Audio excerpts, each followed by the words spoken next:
அனைவருக்கும் அன்பு வணக்கம். கேமரா கொஞ்சம் திரும்பி இருக்கிற மாதிரி இருக்குது. இந்த பக்கம் திரும்பி இருக்கிற மாதிரி இருக்குது. முகத்துக்கு நேரம் இல்ல. இன்னைக்கு நேற்றுக்கு 8ஆம் பாவகத்துக்கு 7ஆம் பாவகத்துக்கு முடிச்சிட்டோமா? எல்லாத்துக்கும் முடிச்சிட்டோமா? 7ஆம் பாவகத்துக்கு முடிச்சிட்டோமா? முடிஞ்சா சனி பகவான் வரை வச்சிருக்கோம். முடிச்சாச்சா முடிக்கிறீங்களா? முடிச்சாச்சுங்க. ஏன் சனி பகவான் வரைக்கும் சொல்லிட்டீங்க. சொல்லியாச்சு. இன்னைக்கு 8ஆம் பாவகத்துக்கு வந்துடலாம். யாராவது 8ஆம் பாவகம் பாதிக்கப்பட்டவங்க யாராவது ஜாதகம் இருந்தா கொடுங்க பிளீஸ். 8ஆம் பாவகம் பாதிக்கப்பட்டவங்க யாராவது இருந்தா கொடுங்க. ஐயா கொடுக்கலாங்களா ஐயா? தாராளமா கொடுங்க சாமி. நன்றிங்க ஐயா. தாராளமா கொடுக்கலாம். தாராளமா எல்லாருமே கொடுக்கலாம். யாரு வேணாலும் கொடுக்கலாம். இது நம்ம புதிய மாணவர்கள் பழைய மாணவர்கள் அப்படின்ற பேச்சுக்கே வேலையே கிடையாது. தாராளமா கொடுக்கலாம். ஒண்ணு தப்பு. டேட்டா படுத்து கொடுங்க ஐயா. 1/10/1982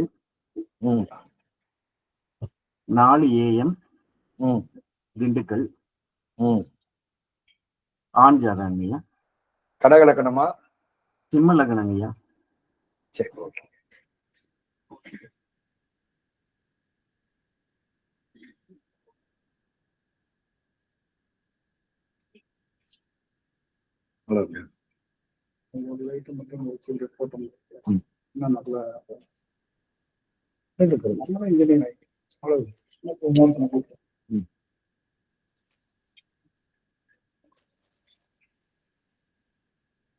இப்ப இந்த வெளிச்சம் தான் இங்க போகணும்.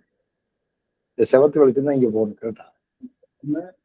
அடிச்சு செவத்து வெளிச்சம் இல்லைன்னா 1/10/1982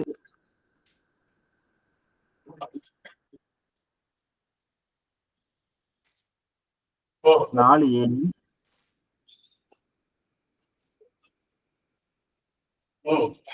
திண்டுக்கல். ஆண் ஜாதகம் ஐயா.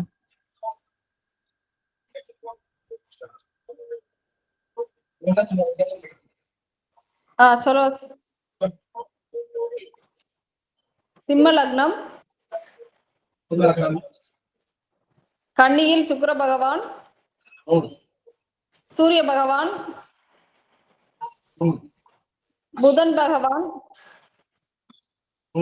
சனி பகவான்.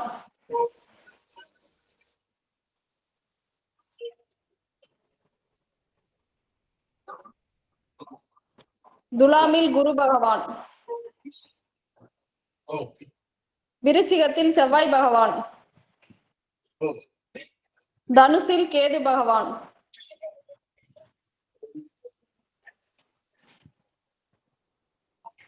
அது மகேந்திர தான் வரப்பையா? மகேந்திர தான் லைட் எடுத்து வைக்கப்போ உங்களுக்கு. நம்ம இதை கும்பத்தில் சந்திர பகவான், லைட் வச்சிருக்கிறது மாதிரி அதை எடுத்து வச்சு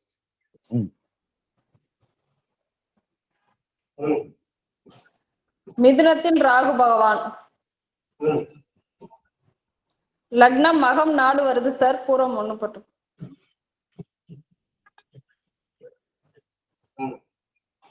சூரிய பகவான் ஹஸ்தம் 2,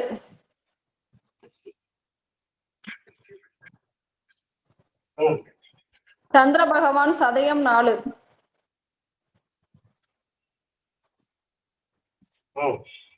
செவ்வாய் பகவான் அனுஷம் 4,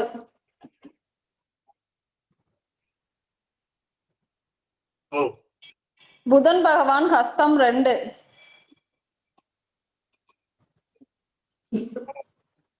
குரு பகவான் சுவாதி 4,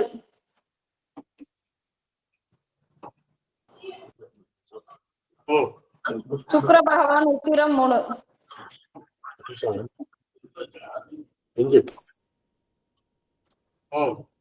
சனி பகவான் சித்திரை 2,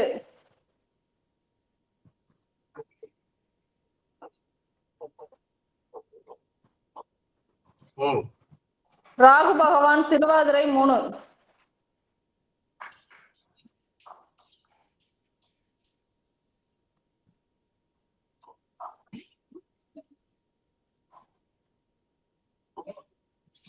கேது பகவான் பூராடம் 1.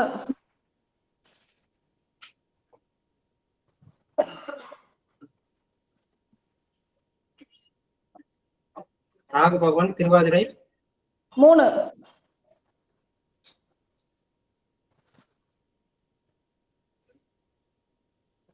கேது பகவான் பூராடம் 1. ஆமா, திதி வந்து துவாதேசியா திரியோதேசியம்மா? சுக்லபட்ச திரையோதசிங்க.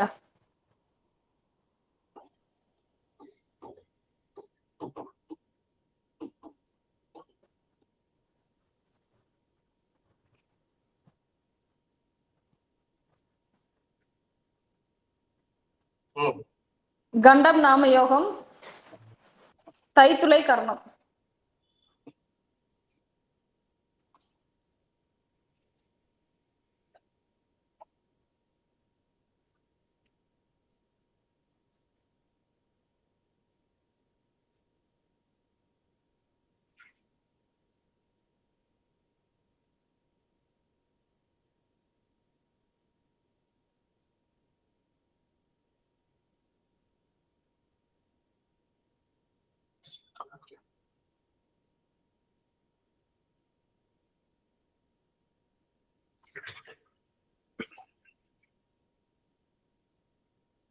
இப்ப இந்த ஜாதகத்துல குரு பகவான் 8ஆம் இடத்துக்கு அதிபதியாக வந்துட்டார். கரெக்டா? 8ஆம் இடத்துக்கு அதிபதியாக குரு பகவான் வந்திருக்கிறார். ஏதாவது நோட்ஸ் எடுக்கிறீங்களா இல்ல வந்து இது சரி வீடியோ வரட்டுன்றக்காண்டி வெயிட் பண்ணிட்டு இருக்கிறீங்களா? அதை முதல்ல எனக்கு சொல்லிருக்கேன். எழுதுறாயா? எடுக்கிறேங்கய்யா, நோட்ஸ் எடுக்கிறேங்கய்யா. எடுக்கிறீங்க, எல்லாருமே எடுக்கிறீங்க. கரெக்டா? ஆமாய்யா. ரைட், ஓகே, சந்தோஷம், மகிழ்ச்சி. அப்ப சூரியன் அஸ்தத்துல நிற்கிறாரு. 8ஆம் பாவகம் வந்து இந்த ஜாதகத்திற்கு முடக்காதிபதி ஆயிருக்குது.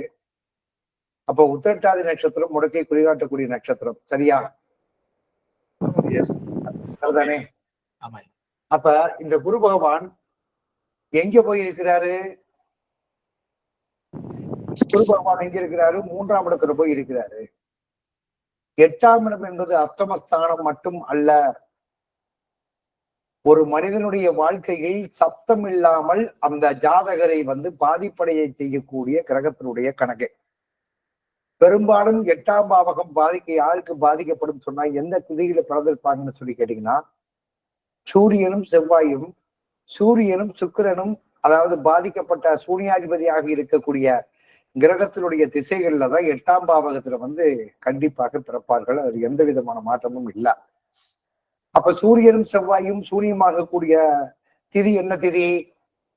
10 சஷ்டி திதி, நவமி திதி, தசமி திதி. அது போக என்ன கேட்டா திரியோதேசி திதி. திரியோதேசி திதி. இப்ப ஒரு முக்கியமான ஒரு திதிகள் சம்பந்தப்பட்ட விஷயத்துல இந்த 8ஆம் பாவகத்துக்கு நம்ம சொல்ல வேண்டிய கட்டாயம் ஒண்ணு இருக்குது. நான் ஏற்கனவே சில விஷயங்களுக்கு சொல்லியிருக்கிறேன். இந்த சப்தமி திதியும் சதுர்த்தி திதியும், சப்தமி திதியும் சதுர்த்தி திதியும் ஷஷ்டி திதியும் உங்களுக்கு ரொம்ப மிக மிக முக்கியமான திதி அப்படின்றத நான் சொல்லியிருக்கிறேன். இத இப்ப தற்காலிகமா நோட்ஸ் எடுத்து வச்சுட்டீங்கன்னா பின்னாடி உங்களுக்கு ஒரு முக்கியமான விஷயங்கள் வரும். கட்டப்படுத்த தம்பி.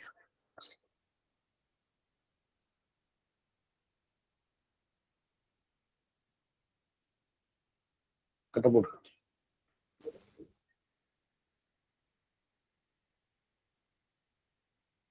இப்ப சஷ்டி திதி சப்தமி திதியினுடைய சூட்சுமத்தை நம்ம பார்க்க போறோம். சஷ்டி திதி சப்தமி திதியினுடைய சூட்சுமத்தை நம்ம பார்க்க போறோம்.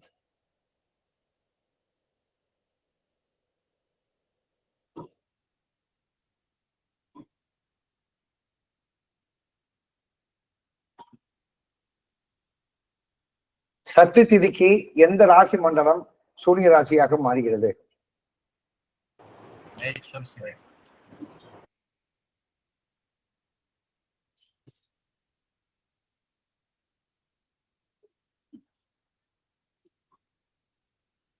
மேஷமும் சிம்மமும் சூனியாதிபதியாக மாறுகிறது. ஏன் சப்தி திதிக்கு, சப்தமி திதிக்கு, சதுர்த்தி திதிக்கு மிக முக்கியமான சில விஷயங்களை நாம் வந்து என்ன கேட்டா அந்த சஷ்டியும் சப்தமியும் இந்த சதுர்த்தி திதியும் நான் உங்களுக்கு சொல்லும் போது சிறப்பா சொல்றது காரணம் கேட்டீங்கன்னா, சஷ்டி திதியில பிறந்தவர்களுக்கு மேஷமும் சிம்மமும் சூனியாதிபதியாக மாறிடுறாங்க. மேஷமும் சிம்மமும் சூனியாதிபதியா மாறிடுறாங்க. இந்த அடுத்து வரக்கூடிய திதிகள்ல மேசராசி மண்டலம் இந்த சஷ்டி திதியை தவிர மற்ற திதிகளில் சூனியமாகிறதா? இல்லைங்கய்யா, அதுக்கு மட்டும்தான். சஷ்டி திதிக்கு மட்டும்தான் மேசராசி மண்டலம் சூனிய ராசியாக மாறும். அந்த அந்த ராசி மண்டலத்திற்கு என்ன அப்படின்னு சொல்லி கேட்டீங்கன்னா, அது காலபுருஷ தத்துவத்திற்கு முதல் ராசி. இந்த அடுத்து வரக்கூடிய சூனிய ராசி என்ன ராசின்னு கேட்டீங்கன்னா, காலபுருஷ தத்துவத்திற்கு 5வது ராசி என்று சொல்லக்கூடிய பூர்வ புண்ணிய ஸ்தானத்திற்கு உண்டான ராசி. இது 1ஆம் பாவகம், இது 5ஆம் பாவகம். அப்ப பூர்வ புண்ணியம் கெட்டு விட்டாலே இந்த லக்கணம் பாதிக்கப்பட்டோம். ஆனா இந்த சஷ்டி திதிக்கு உண்டான கணக்கு என்ன கேட்டீங்கன்னா, வீரியம், தைரியம், போராட்டங்கள் எல்லாத்தையும் நிப்பாட்டுறது காரணம் என்ன கேட்டீங்கன்னா, இந்த செவ்வாய் எங்க வந்து உச்சமாவார்னு கேட்டீங்கன்னா மகர ராசி மண்டலத்துல உச்சமாவாரு. ஆனால் ஒரு சூனியாதிபதி என்று சொல்லக்கூடிய சஷ்டி திதியில் சூனியாதிபதி என்று சொல்லக்கூடிய சூரியன் எங்க உச்சமாகிறாரு? எங்க உச்சமாகிறாரு? சஷ்டி திதிக்கு மேசமும் சிம்மமும் சூரிய ராசி. அப்ப அந்த சூரிய ராசின்னு சொல்லும் போது 5வது பாவகத்திற்கு உண்டான கணக்குக்கு லக்கண பாவகம் தலைப்பகுதியினுடைய ஆதிபத்தினுடைய முதல் ராசியும் 5வது ராசியும் சூரியன் அடையுது. 5வது ராசி சூரியன் அவன் ஆத்மகாரகன். அவன் என்ன பண்றான்னு கேட்டீங்கன்னா, தலைப்பகுதி ஆதிபத்திய ராசியுடைய முதல் பாவகத்துல உச்சபலம் பெறுகிறான். அதனால இந்த மேசராசி மண்டலம் சஷ்டி திதியை தவிர மற்ற ராசிகளுக்கு மற்ற திதிகளுக்கு சூனியம் அடைவதற்கு உண்டான வாய்ப்பே இல்லை. புரிஞ்சதுங்களா? புரிஞ்சதுங்களா? புரிஞ்சதுங்களா இல்லையா?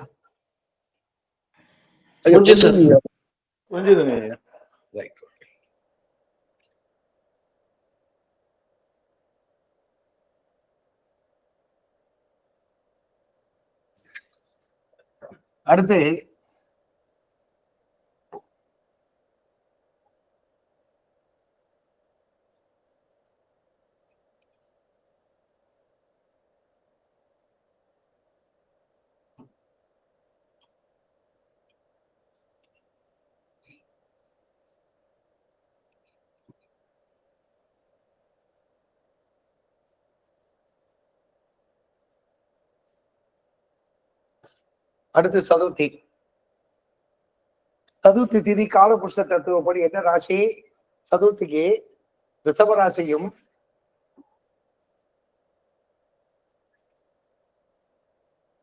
ரிஷபமும் கும்பமும்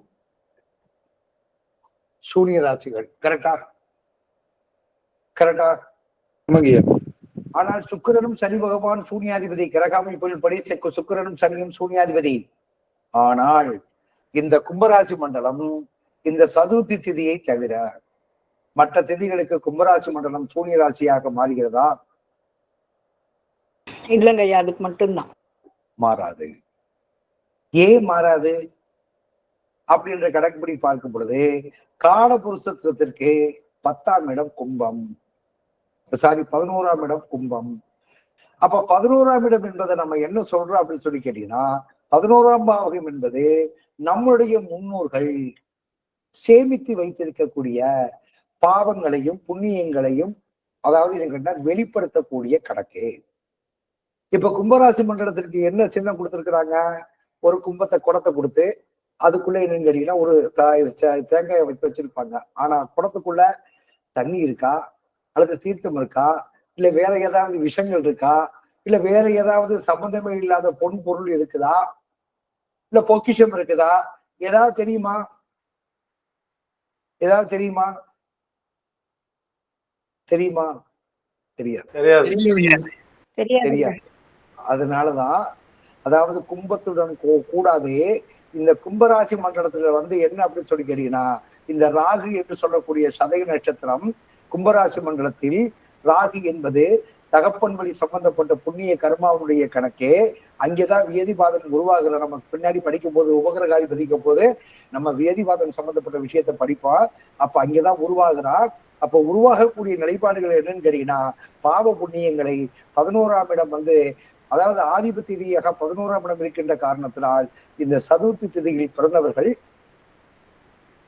தன்னுடைய குடும்பஸ்தானத்தும் 2ஆம் இடம் என்று சொல்லக்கூடிய ரிஷபராசி மண்டலம் காலபுருஷத்துவத்திற்கு திதிகள் காலபுருஷத்துவத்தினுடைய கணக்குப்படிதான் சூரியனுடைய பயணத்திற்கும் சந்திரனுடைய பயணத்திற்கும் திதி தன்னுடைய ஊழ்வினை கர்மாவை செய்யும். அப்ப 2ஆம் இடம் என்பது சதுர்த்தி திதியில் பிறந்தவர்களுக்கு உண்டான திதிகளுக்கு உண்டான உண்மையான விதிகள் என்ன சொல்லியிருக்கிறோம் அப்படின்னு கேட்டீங்கன்னா, சதுர்த்தியில் பிறந்தவர்கள் தன்னை சார்ந்தவர்கள், தன்மேல் அக்கறை உள்ளவர்கள், அவர்கள் யார் அதிகமாக நேசிப்பவர்கள், இவர்களுடைய வாழ்க்கையை வளப்படுத்துவதற்காக வேண்டி முயற்சி எடுத்து போராடுவார்கள். ஆனால் யாருடைய வாழ்க்கை வளமாக வர வேண்டும் என்று யார் நினைக்கிறார்களோ அவர்களே அந்த ஜாதகருக்கு சதுர்த்தி திதியில் பிறந்தவர்களுக்கு அவமானப்படுத்தப்படுவார்கள், ஒதுக்கப்படுவார்கள், வேதனைப்படை வைப்பார்கள். இது சதுர்த்தி திதியினுடைய நிலைப்பாடுகளா?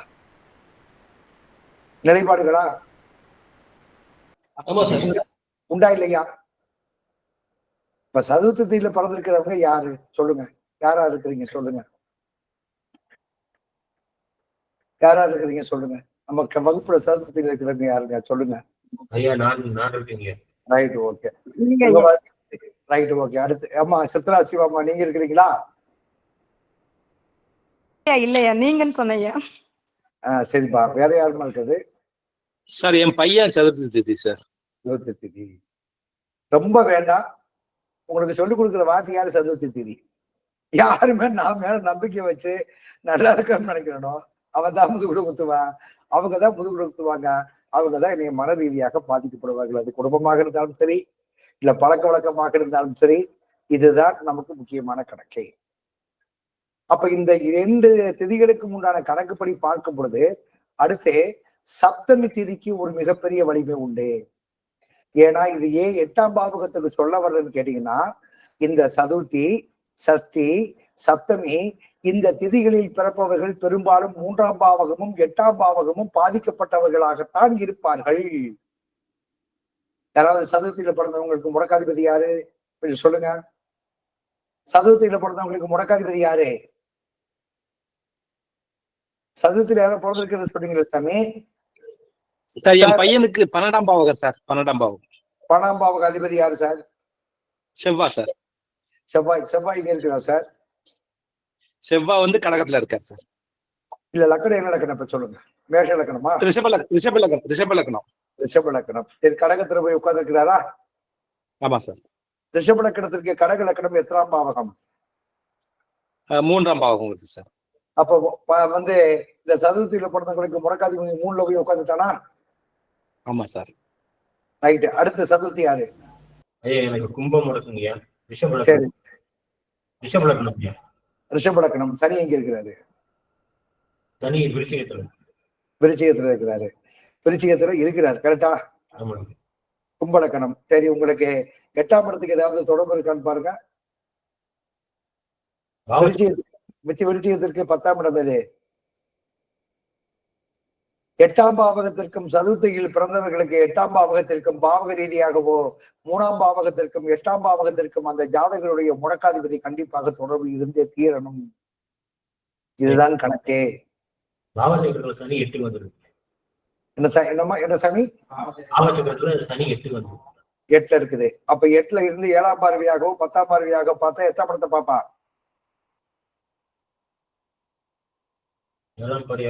ரீதியாக 8ஆம் இடத்தில் இருந்தால் உங்களுக்கு கும்பலக்கணம். எத்தனாம் இடத்தை பாப்பா? 10ஆம் பார்வையா?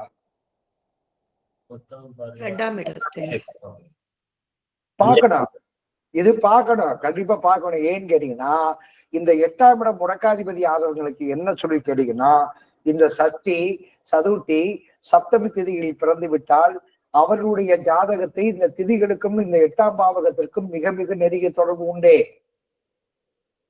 இதுதான் நம்ம இந்த சூரிய சித்தாந்தத்துல நம்ம படிக்க கூடிய விஷயம். அதுக்கு அடுத்தபடியா பாத்தீங்கன்னா மேல தள்ளி விடுற தம்பி.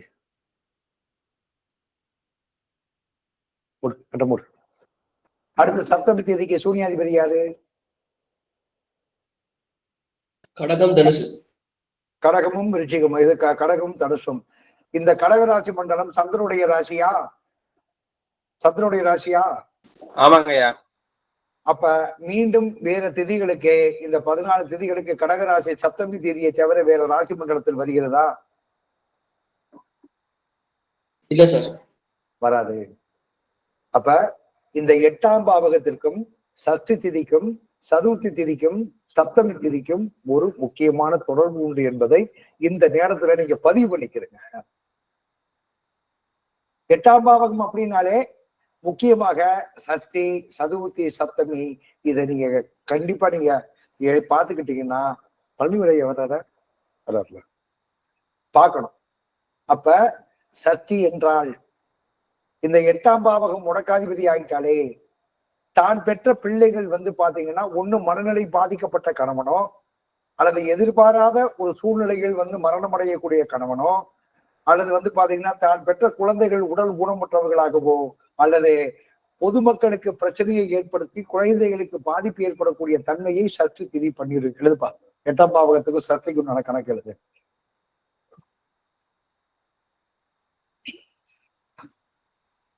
இந்த 3 திதிகளில் பிறந்தவர்களுக்கு 8ஆம் பாவகம் பாதிக்கப்பட்டிருந்தால் நிச்சயமாக இந்த 3 திதிகளில் பிறந்தவங்கள் 3, 8 கண்டிப்பாக முடக்காதிபதி அல்லது 3ஆம் இடம் 8ஆம் இடம் கண்டிப்பாக பாதிக்கப்பட்டிருக்கும். 8ஆம் பாவகம் பாதிக்கப்பட்டிருந்தால் சஷ்டி திதியில் பிறக்கிறத கவனிக்கணும், முக்கியமா கவனிக்கணும். சஷ்டியில பிறந்தவங்களை கவனிக்கணும்.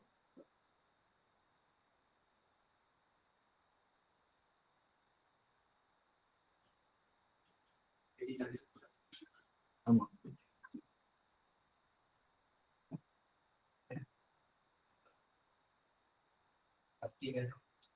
சஷ்டி திதியில் பிறந்தவங்களை கவனிக்கணும். தன்னுடைய கணவன் அல்லது மனைவியினுடைய வாழ்க்கை அல்லது குழந்தைகளுடைய வாழ்க்கை கடுமையாக பாதிக்கப்படும். அதுல எந்த விதமான மாற்றமும் இல்லை. 8ஆம் பாவகம் சஷ்டி.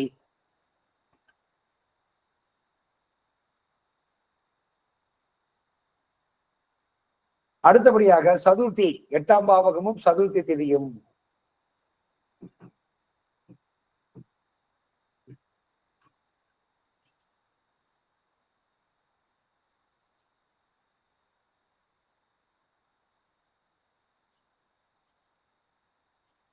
செஞ்சோட்டு கடன் தீர்ப்பவர்கள். செஞ்சோட்டு கடன்னா என்ன? செஞ்சோட்டு கடன்னா என்ன? தன்னுடைய குடும்பத்தார்கள் பண்ணக்கூடிய முட்டாள்தனத்திற்கு இவர்கள் பலிகளா ஆவார்கள். ஆட்டை கூட்டிட்டு குட்டியா வச்சு அதை வளர்த்து காலையிலையும் சாயந்தரமும் நல்லா தீனியா கொடுத்து கோயிலுக்கு நேர்த்திக்கடனுக்கு விட்டு கூட்டிட்டு போகும்போது மஞ்சள் தண்ணியை ஊத்தி அது தலையில ஒரு மாலையை போட்டு கடைசியில வெட்டி சாப்பிட்றாங்கல்ல. இந்த செஞ்சோட்டு கடன். கர்ணன் துரியோதனனுக்காக வேண்டி உயிரிழந்தான். ஈஸ்வர பட்டத்தை பெற்ற இலங்கேஸ்வரன் தன்னுடைய தங்கையினுடைய காம உணர்வுகளுக்காக வேண்டி அவன் ஈஸ்வர பட்டத்தை இழந்தான். இப்படி பல கதைகள் நாட்டுல உண்டு.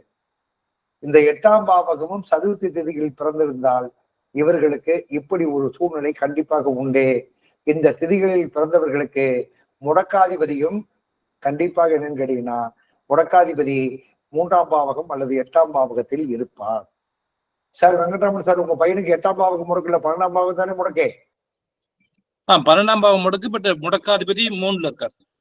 Right, okay. சதுர்த்தியில பிறந்தவங்க பெரும்பாலும் 3ஆம் இடத்துக்கும் அந்த சஷ்டி சதுர்த்தி சப்தமி இந்த இடத்திற்கு 3ஆம் பாவகத்திற்கும் 8ஆம் பாவகத்திற்கும் கிரக தொடர்பு இல்லாமல் இருக்காது.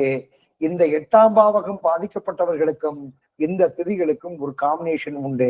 இந்த 3 காம்பினேஷனையும் இந்த 8ஆம் பாவகத்திற்கு நீங்கள் எழுதி கொள்ளுங்கள். சரியா? சரி. நான் ஏன் திதி சதுர்த்தி திதி கூடாதமா எல்லாருமே போட்டிருப்பீங்களே. எனக்கு ரிஷப லக்னம். எனக்கு முடக்காதிபதி யாரு?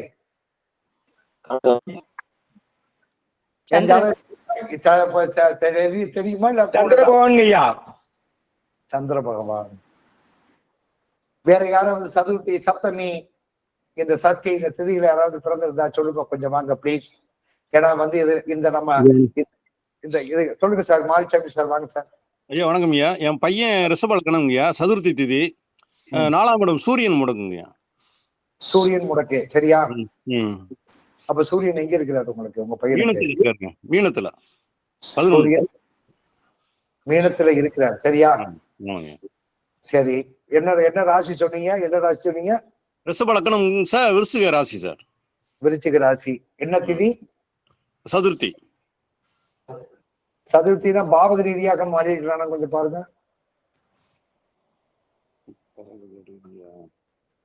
பாவக ரீதியாக 3ஆம் இடத்திற்கோ அல்லது 8ஆம் இடத்திற்கோ அந்த சூரிய பகவான் கண்டிப்பா வரணுமே. என்ன ரேவதி நட்சத்திரத்தில் நிற்கிறானா சூரியன்? ஆமா, ஆமாங்கய்யா. ரேவதியில வர்றதுக்கு வாய்ப்பு இல்லையே சாமி. ரேவதியில வர்றதுக்கு வாய்ப்பு இல்லையே. ரேவதி எத்தனாம் பாதி, எந்த தேதியில பிறந்தாப்பா? அதாவது 5/4/99 1999. அப்ப வந்து ரேவதி 2ஆம் பாதத்துல வரணும், கண்டிப்பா வரணும். கரெக்ட். அப்படியா? அப்ப 3ஆம் பாவம். சரி, 3ஆம் பாவத்துக்கு சந்திரன் என்ன நிலைமை இருக்கு? அப்ப இதுக்கு நாமயோகம் என்ன நாமயோகம்? இதுங்கய்யா சித்தி நாமயோகங்கய்யா, செவ்வாய் யோகி. செவ்வாய் யோகி. கருணாதிபதி ராகுங்கய்யா, பாலவம். லக்கண புள்ளி என்ன சாமி உங்க பையனுக்கு? லக்கண புள்ளி ரோகிணிங்க. ரோகிணி. லக்கண புள்ளி ரோகிணியா? இல்ல, கண்டிப்பாக சதுர்த்தியில பிறந்தவங்க. வேற யாராவது சதுர்த்தியில பிறந்தவங்க இருக்கிறீங்களா? ஐயா வணக்கங்க ஐயா, நான் கடல் கண்ணதாசன் பேசுறேங்க ஐயா. சொல்லுங்க சாமி. என் பெரிய பொண்ணு சிம்ம லக்கணம், மகம் 3ஆம் பாதம் லக்கண புள்ளி, 9ஆம் பாதம் முடக்கு, செவ்வாய் அஸ்வினி 1ல இருக்காருங்க ஐயா. சரி, சதுர்த்தி திதிங்க ஐயா, சுக்லபட்ச சதுர்த்திங்க ஐயா. ரைட்டு சாமி. அதுக்கு 3ஆம் பாவகம் 8ஆம் பாகத்துல பாதிப்பு இருக்கா? இல்லைங்க ஐயா, 9ஆம் பாவத்துக்கு போயிட்டாங்க ஐயா செவ்வா. 9ஆம் பாவகத்துக்கு போயிருக்காரா? ஆமாங்க ஐயா, மேசராசியில இருக்காருங்க ஐயா. மேஷராசியில் இருக்கிறார். பாவக ரீதியாக ஒன்னும் மாற்றம் தெரியலைங்க ஐயா. இப்ப என் ஜாதகத்தை கொடுப்பா ஐயா. ஆ. என்னோட ராசி வந்து தனுசு லக்னம், 8ஆம் பாவகம் முடக்குங்க ஐயா, சதுர்த்தி திதி. சரி, ரைட், ஓகே. ஓகேயா? வந்துருச்சா? கணக்கு வந்துருச்சா? சதுர்த்தி, சஷ்டி, சப்தமி திதியில் யார் பிறந்தாலும் 3ஆம் பாவகம் 8ஆம் பாவகத்திற்கு பாதிப்படைந்த கிரகம் கண்டிப்பாக இருந்தே தீரும். அதில் எந்த விதமான மாற்றமும் இல்ல. இதை நோட் பண்ணிட்டு நீங்க ஜாதகத்தை பார்க்கும் பொழுது பாவக ரீதியாக மாறுங்க. வேற யாராவது இருந்தா சொல்லுங்க, கொஞ்சம் வாங்க ப்ளீஸ். ஐயா எனக்கு வந்து துலா லக்னம், சஷ்டி திதி, இது முடக்காதிபதி சூரியன்யா. அப்போ 11ஆம் பாவம் உங்களுக்கு முடங்கி இருக்குது, கரெக்டா? ஆமாய்யா. சரி, சூரியன் முடக்காதிபதி எங்க இருக்கிறா உங்களுக்கு? மேஷத்துல அஸ்வதி 2ல இருக்காருயா. அப்ப 6ஆம் பாவகத்துல இருக்கிறாரு, கரெக்டா? 6ஆம் பாவம்யா. சதுர்த்தியா சஷ்டியா? சஷ்டி. அப்ப சூரியன் அங்க போய் உட்கார்ந்துட்டான சாமி. ஆமாய்யா. உட்கார்ந்து இருக்கிறான்ல? ஆமாய்யா. ரைட்டு. அடுத்து ஜாதகமா? என்னுடைய ஜாதகம் தான் ஐயா. சரி, ஓகே. சுந்தரராஜன் சார் சொல்லுங்க சார். ஐயா எனக்கு மகர லக்னம், சஷ்டி திதி, லக்னத்துல சூரியன், குரு, சுக்கிரன். சூரியன் வந்து அவிட்ட நட்சத்திரத்துல இருக்கிறாங்க. சரி. முடக்காதிபதி 3ஆம் 8ஆம் ஆளுங்க இருக்காங்க. செவ்வாய். ஆமாங்க. முடக்காதிபதி செவ்வாய் எங்க இருக்கிறாரு? செவ்வாய் இல்லைங்கய்யா, சுக்கிரன் தான் முடக்குங்கய்யா. சூரியன் அவிட்ட நட்சத்திரத்துல இருக்காருங்க. அவிட்ட இருக்கிறாரு. சுக்கிரன் வந்து முடக்காதிபதி, சரியா? ஆமாங்கய்யா. அப்ப சுக்கிரன் எங்க இருக்கிறாரு? லக்னத்திலேயே குருவும் சூரியனும் இருக்காங்கய்யா சுக்கிரனோட. எனக்கு புரியவே இல்லை சாமி, நீங்க போட்டு குழப்பாதீங்க. உங்க லக்கணம் என்ன லக்கணம்? மகர லக்னங்கய்யா. Right, okay. சரி, அப்ப என்ன கேட்டீங்கன்னா உங்களுக்கு வந்து சூரியன் வந்து பாத்தீங்கன்னா எதிர நிற்கிறாரு, அவிட்டத்தில் நிற்கிறாரா? ஆமாங்கய்யா. அப்ப விசாகம் குறிகாட்டும் வந்து உங்களுக்கு வந்து ரிஷபராசி, இதுக்கு துலாம் ராசி மண்டலம் வந்து முடக்காதிபதி. ஆமாங்கய்யா. சுக்கிரன் எங்க இருக்கிறாரு? அது சூரியன் கூடவே இருக்காருங்க. லக்னத்திலே இருக்கிறாரு. லக்னத்திலே இருக்காருங்க. அப்ப பாவக ரீதியாக 2ஆம் இடத்திற்கு வந்திருக்கலாம். அது 7ஆம் பார்வையாக 8ஆம் இடத்தை பார்க்கும்ல? வந்திருக்கலாங்க. பார்க்கலாம்ல? பார்க்கலாங்க. சரி, உங்க ஜாதகத்தை போடுங்களேன். அம்மா உங்க ஜாதகத்தை போடுங்க. அதாவது ஒரு விதி சொன்னோம்னா கண்டிப்பாக நிச்சயமாக ஒரு தொடர்பு இருக்கணும். கரெக்டா? எதா இருந்தாலும் யாரா இருந்தாலும் போடணும். சரி, ஏன் தான் போடுப்பா, ஒரு தடவை இன்னொரு தடவை போடுப்பா, போடு போடு போடு. சார் எனக்கு தெரிஞ்ச ஒருத்தர் சதுர்த்தி திதி சரி, கன்னி லக்னம் 6ஆம் பாவ முடக்கு சனி. அவர் வந்து 2ஆம் பாவத்துல இருக்காரு. பார்வையில 8ஆம் இடத்தை பாக்குறாரு சார். அவ்வளவுதான். கரெக்டா? நிச்சயமாக இந்த விதிகள் மாறுவதற்கு வாய்ப்பே கிடையாது. ஐயா மார்ச்சாமி நம்ம சொல்ல வந்தீங்களா, சொல்லுங்க ஐயா. முடக்காதிபதியோட 8ஆம் அதிபதி இருக்காருங்க பையனுக்கு, அந்த மாதிரி சம்பந்தம் வருமா? அதுக்கு வருவாரு கண்டிப்பா காம்பினேஷன். ஓகேங்க, சரிங்க. வணக்கம் ஐயா. வணக்கம்மா. எனக்கு தெரிஞ்சவங்க ஜாதகத்துல வந்து சப்தமி திதியா, கடக லக்னம், கும்பம் முடக்காயிடுச்சுயா, சனி பகவான் வந்து கன்னி வீட்டுல இருக்காங்க. சரியா போச்சுல? ஆமாயா. இது வந்து இந்த விதி வந்து ரொம்ப கிரிட்டிக்கலான விதி. இது பல ஜாதகங்கள்ல கிட்டத்தட்ட ஒரு 5000 ஜாதகத்துக்கு வந்து 10,000 ஜாதகத்துக்கு மேல அனுபவ ரீதியாக எடுக்கப்பட்ட விஷயம். இந்த 8ஆம் பாவகத்திற்கும் அல்லது இந்த திதிகளுக்கும், சஷ்டி திதிக்கும், சதுர்த்தி திதிக்கும், சப்தமி திதிக்கும், 3ஆம் பாவகத்துக்கும் 8ஆம் பாவகத்துக்கும் தொடர்பு இல்லாமல் இந்த திதிகள் வராதே. அதுல ஒன்றும் மாற்றமே கிடையாது.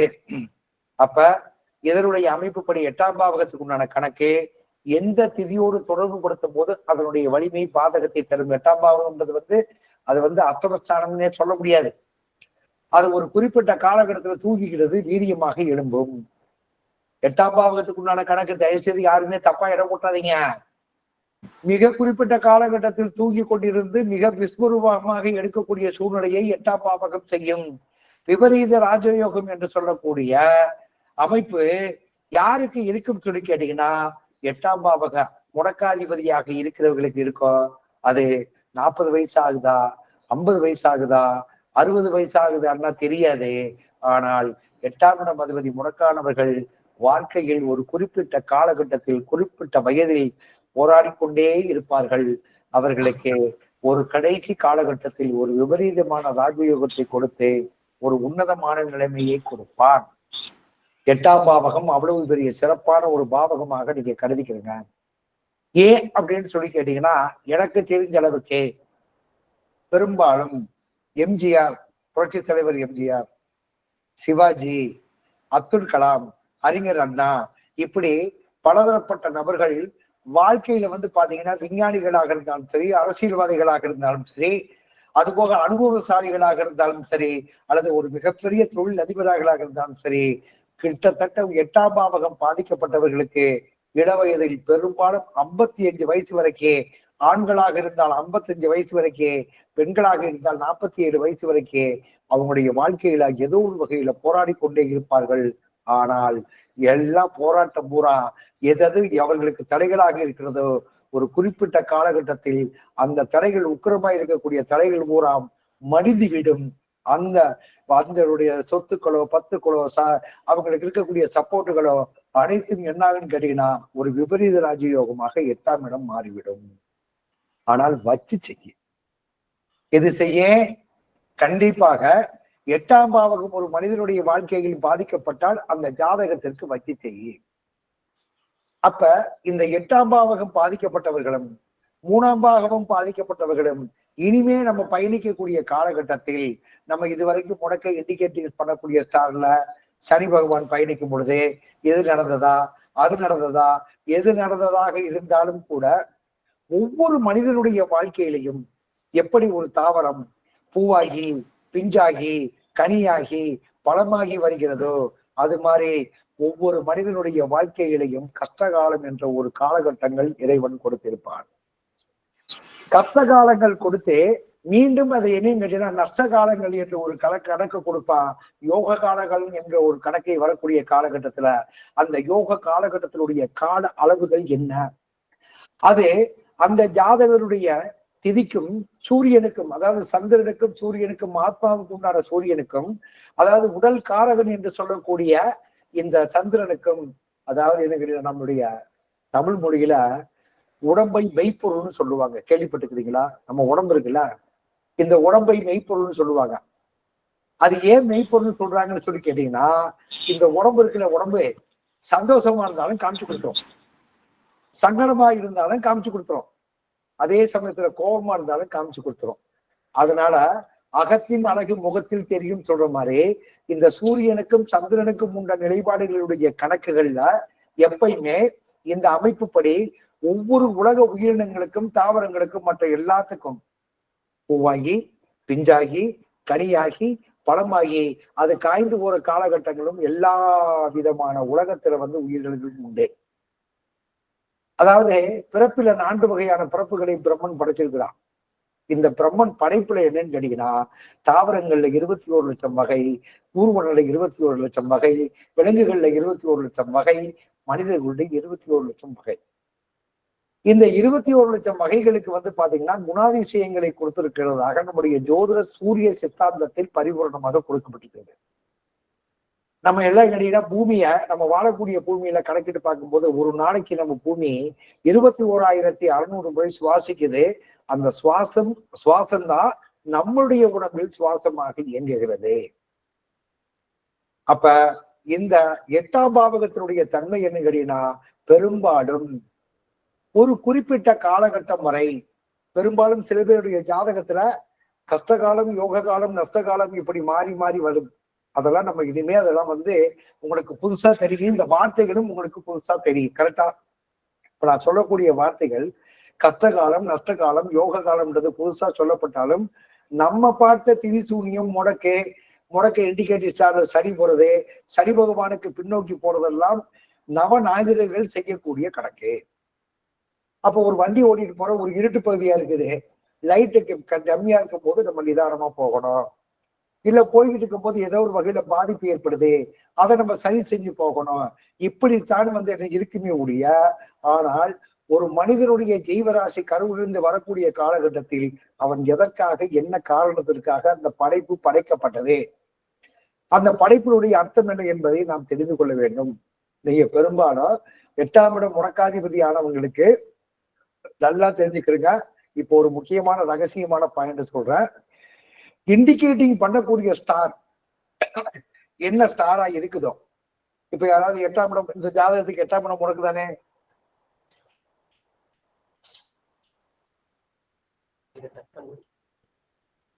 மூதனே,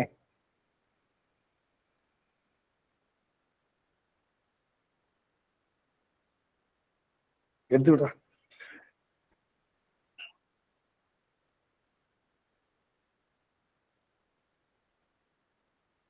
இந்த ஜாதகத்திற்கு உத்திரட்டாதி நட்சத்திரம் முடக்கை இண்டிகேட் பண்ணக்கூடிய ஸ்டார். ஓகேயா? ஓகேயா? ஓகே இல்லையா? சூரியன் எங்க நிக்கிறான்? நிக்கிறான்ல, நிக்கிறானா இல்லையா?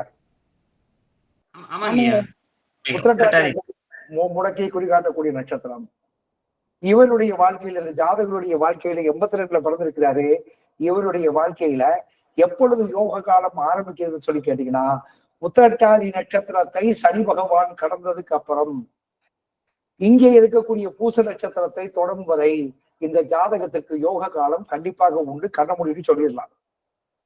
ஆனால் இந்த நாள் வரை, பிறந்த காலகட்டத்திலிருந்து இந்த நாள் வரை இந்த ஜாதகர் வாழ்க்கையில் காலத்தையும் கடமையும் தள்ளி கொண்டுதான் இருப்பாரே உடைய உன்னம் இவருக்கு இவருடைய படிப்பு, பயணம், குடும்பம், குழந்தைகள், பொருளாதாரம், தொழில், கௌரவம் எதுவும் இருக்கான்னு கேட்டீங்கன்னா இருக்கு, ஆனா இல்ல. யார் ஜாதகம் கொடுத்தது? உண்டா இல்லைங்களா சாமி? அப்ப இவருடைய இந்த 8ஆம் பாவகத்துக்கு உண்டான கணக்கு என்னன்னு கேட்டீங்கன்னா வச்சு, அதாவது என்ன கண்ணு 2 மட்டும் விட்டுட்டு மத்த எல்லாத்தையும் இந்த இண்டிகேட்டிங் ஸ்டார் பண்ணக்கூடிய ஸ்டாரை விட்டு கோச்சார சனி பகவான் பயணித்து அவருடைய இண்டிகேட்டிவ் ஸ்டார் பண்ணக்கூடிய அவருடைய அணுஜன்மம் நட்சத்திரம் எதுவோ அதுவரை சனி பகவான் கடக்கக்கூடிய காலகட்டத்தில் அந்த ஜாதகருடைய கிரக ரீதியான கணக்குகள் இல்ல, அவருடைய முன்னோர்கள் செய்திருக்கக்கூடிய புண்ணியத்தினுடைய வெளிப்பாடு. அப்ப முன்னோர்கள் கூட பாவம் தான் பண்ணியிருப்பாங்களா? யாரும் புண்ணியமே பண்ணிருக்க மாட்டாங்களா? 10 பேர் இருந்தாங்கன்னா 10 பேர்த்துல ஒரு 3 பேர் பாவம் பண்ணியிருந்தாங்கன்னா நம்ம எப்ப பார்த்தாலும் இவன் செத்து போயிட்டு அவன் செத்து போயிட்டா, இது முடக்காதிபதியா இருக்கு, இது பெண் சாபம் ஆகி போச்சு, இது குழந்தை இல்லாம இருக்கு, கைகால் எத்தனை நாளைக்கு தான் பண்றது? அப்ப எல்லாத்துலயும் நல்ல பயங்கரமான வெயில் அடிக்குது. குளிர்காலமும் வருது இல்ல, பருவத்துல வருது இல்ல. ஆனால் என்ன அப்படின்னு சொல்லி கேட்டீங்கன்னா, இன்னும் ஜோதிடத்தினுடைய அடிப்படை விதிகள்ல இந்த அக்னி தத்துவம், நிலத்தத்துவம், காற்று தத்துவம், நீர் தத்துவத்தை ஏன் அடிப்படையாக வைத்திருக்கிறார்கள்? ருதுக்கள் 6 பிரிவுகளாக ஏன் பிரித்திருக்கிறார்கள் பாத்தீங்கன்னா, இப்ப சில பேர் ஒரு உதாரணத்துக்கு சொல்றேன்.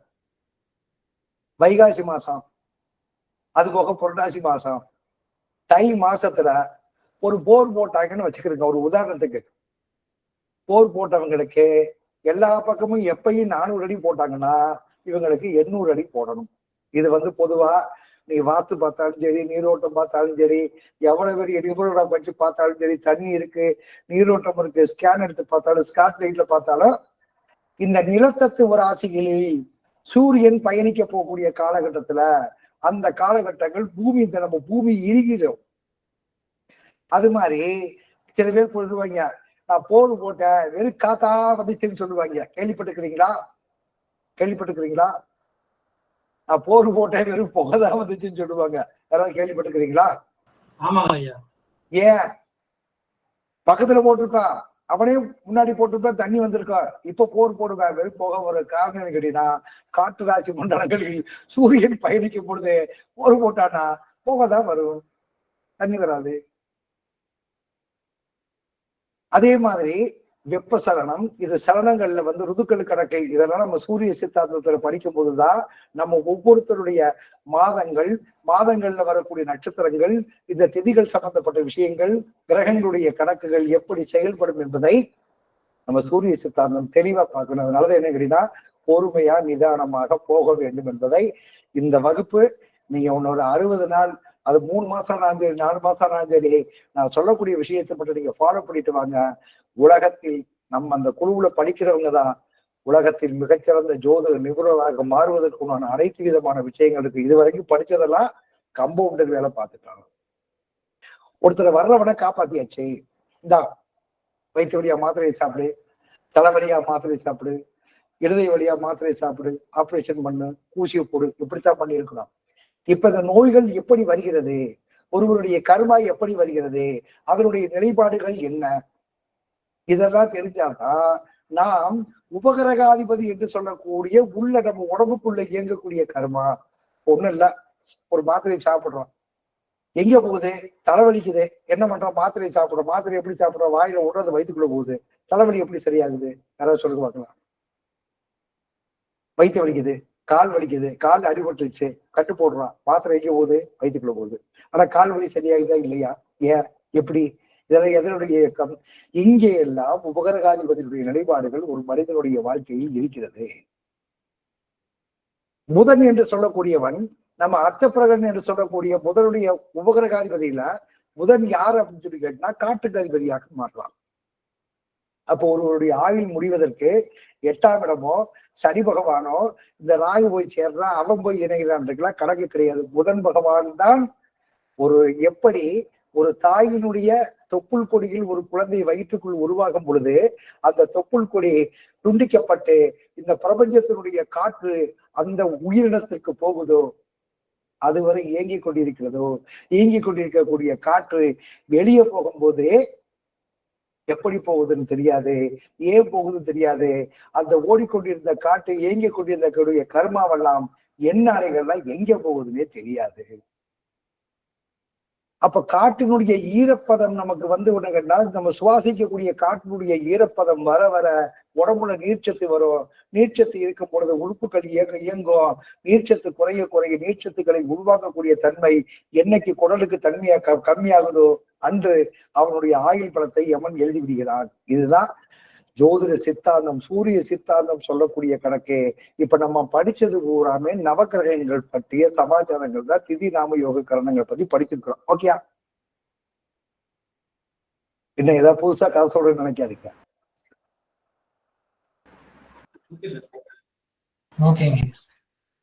ஏதாவது நான் சொல்ற விஷயத்துல எதுவும் டைம் எல்லாம் வேஸ்ட் ஆகல, கரெக்டா போயிட்டு இருக்கேன்.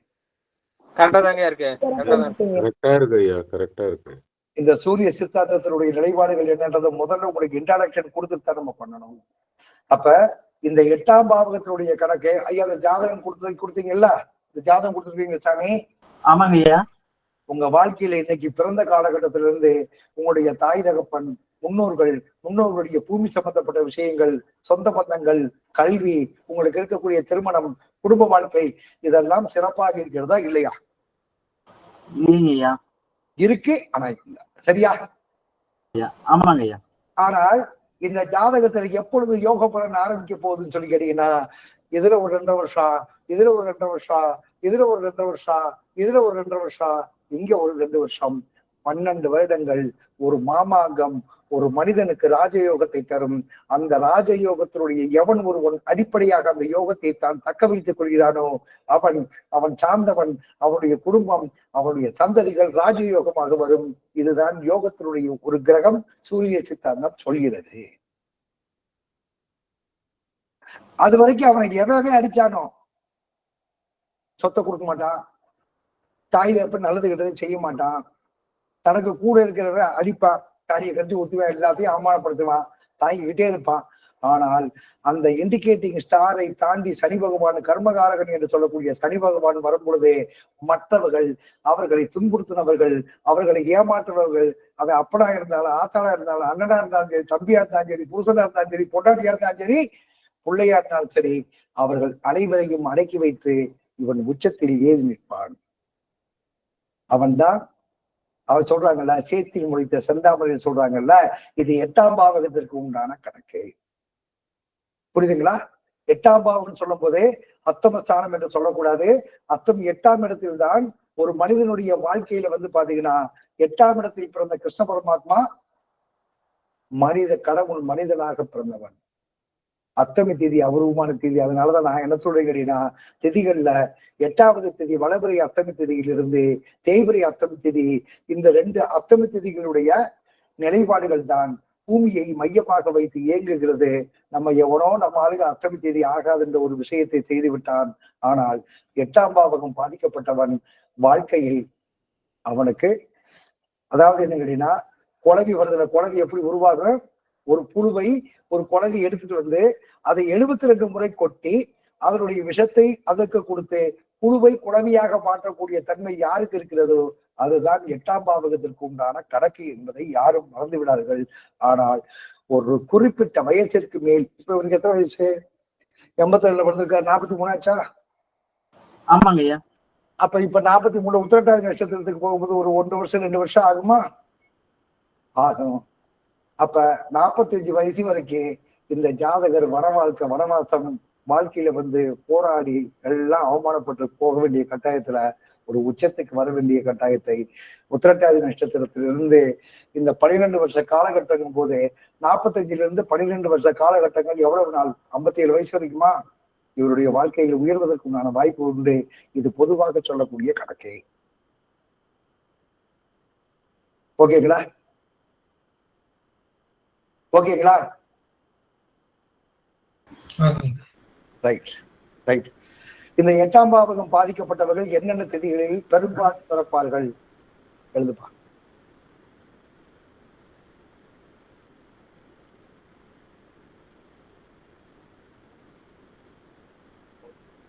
நவமி திதி, தசமி திதி. 8ஆம் பாவகம் முடக்காதிபதியானவர்கள் நவமி திதி, தசமி திதி.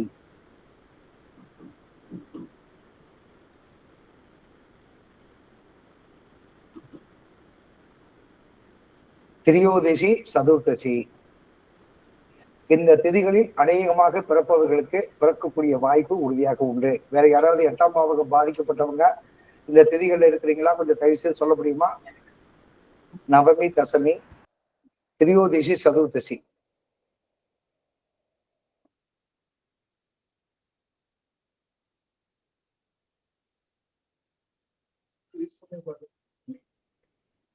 யாராவது 8ஆம் பாவகம் பாதிக்கப்பட்டவங்க இருக்கிறீங்களா? தயவு செய்து இருந்தா சொல்லுங்க. என்ன திதியில பிறந்தன்னு சொல்லுங்க தயவு செய்து. சஷ்டி திதியில. சஷ்டியில பிறந்துட்டீங்க. ஐயா வணக்கங்கய்யா. வணக்கம்மா. நான் நவமி தேதிங்கய்யா, 8ஆம் தான் முடக்கம். இன்னைக்கு வரைக்கும் அந்த சொத்து பிரச்சனை எனக்கு தீரவே மாட்டேங்குதுங்கய்யா. இப்ப உங்களோட வார்த்தை தான் எனக்கு கொஞ்சம் நிம்மதி கொடுக்குது. ஆமா, என் வார்த்தை இல்லம்மா, கிரகத்தினுடைய வார்த்தைகள்மா, தேவனுடைய வார்த்தைமா. ஓகேங்களா?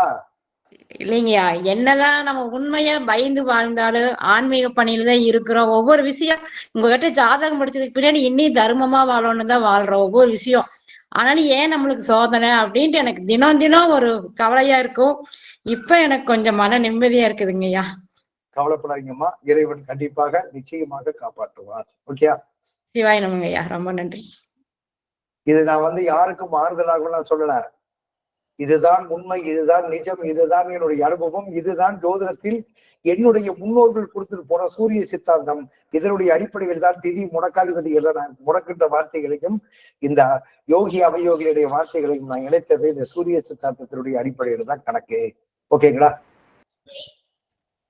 இந்த வகுப்பை நான் முதல்ல எடுத்திருந்தேன்னா கண்டிப்பாக நீங்கள் இந்த ஜோதிடத்தை திதி வகுக்கிறதை ஏற்றுக்கொண்டிருக்க மாட்டீர்கள். புரியுதா? சரி, அடுத்து யாராவது 8ஆம் பாவகம் பாதிக்கப்பட்டவங்க யாராவது இருக்கிறீங்களா? ஐயா வணக்கம். வணக்கம் ராஜேந்திர சார். என் பொண்ணு 8வது பாவம் முடக்கு. சரி, துவாதசி திதி. துவாதசி திதியா? சரி, ஓகே ஓகே ஓகே ஓகே. அவ்வளவுதான். நவமி தசமிடா, அது நவமி தசமி திதியை சேர்த்து போடு.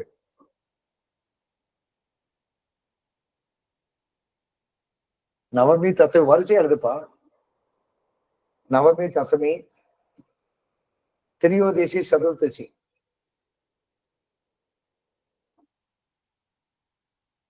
ஜம்மு வீடியோ.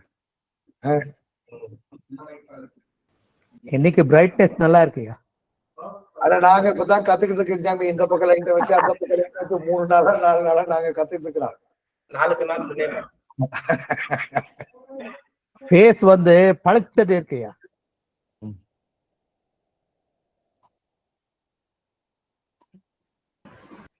ஐயா நீங்க சொல்ற மாதிரி ஒரு ஜாதகம் இருக்குங்க ஐயா. 1949. சரி. அவர் திருப்பூர்ல பிறந்தவர். ரொம்ப அடிமட்டா சைக்கிள்ல வந்து ஜவுளி வியாபாரம் பண்ணி ஆரம்பிச்சவரு. மிகப்பெரிய அந்த ஒரு செவ்வாய் தசை ஆரம்பிக்குது. நீங்க சொல்ற மாதிரி சனி வந்து அவருடைய முடக்கு நட்சத்திர திருவாதிரையை தாண்டாரு 75ல. அப்ப அவருக்கு செவ்வாய் தசை ஆரம்பிக்குது. அந்த செவ்வாயை வந்து யோகாதிபதி ராகு இயக்குறாரு. அந்த 7 வருஷத்துல தூக்குன தூக்கு தான் இன்னைக்கு வரைக்கும் அவர் மெயின்டைன் பண்ணிட்டு இருக்காருங்க. ஜாதகத்தை போடுங்க, போட்டு பார்க்கலாமா ஐயா? அந்த ஜாதகம் நான் பார்த்து ஒரு 4 வருஷம் இருக்கும். தகவல் அவ்வளவா தெரியாது, ஆனா நம்ம ஆராய்ச்சிக்கு எடுத்துக்கலாங்க. சரி, ரைட், ஓகே. இல்ல டேட் ஆஃப் பர்த் தெரியுமான்னு கேட்டேன். தெரியுங்க ஐயா, தெரியுங்க. அப்ப போடுங்க, தாராளம் போடுங்க. அவருடைய கதை தெரியும்ல, காலங்கள் தெரியும், காலங்கள் தெரியும்ல. தெரியுங்க ஐயா. அப்ப தாராளமா நீங்க வந்து தாராளமா இதை நீங்க இது பண்ணலாம். பார்க்கலாமா? இந்த ஜாதகத்தை போட்டு பார்த்துடலாமா? பாலாஜி சொல்ற ஜாதகத்தை போடலாமா? போடுங்க ஐயா, போடுங்க, பார்க்கலாம். ஐயா போட்டுடலாம் ஐயா. போடலாம்.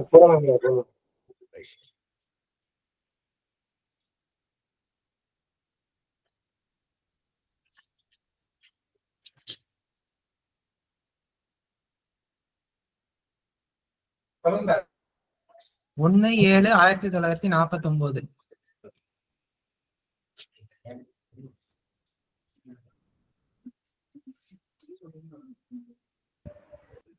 நாளிகை கணக்கு தான் இருக்குங்க. டைம் படி பார்த்தா 4 மணி 24 நாளிகை. 24 நாளிகை 30 வினாடி. ஒரே நிமிஷம் டேட் சொல்லுங்க. 1/7/1949. டைம் வந்து ரஃபா 4 மணி வருது சாயங்காலம். 7/1949. பிறந்த ஊர் சொல்லுங்க. திருப்பூர். திருப்பூர். நாளிகை சொல்லுங்க. 24:30.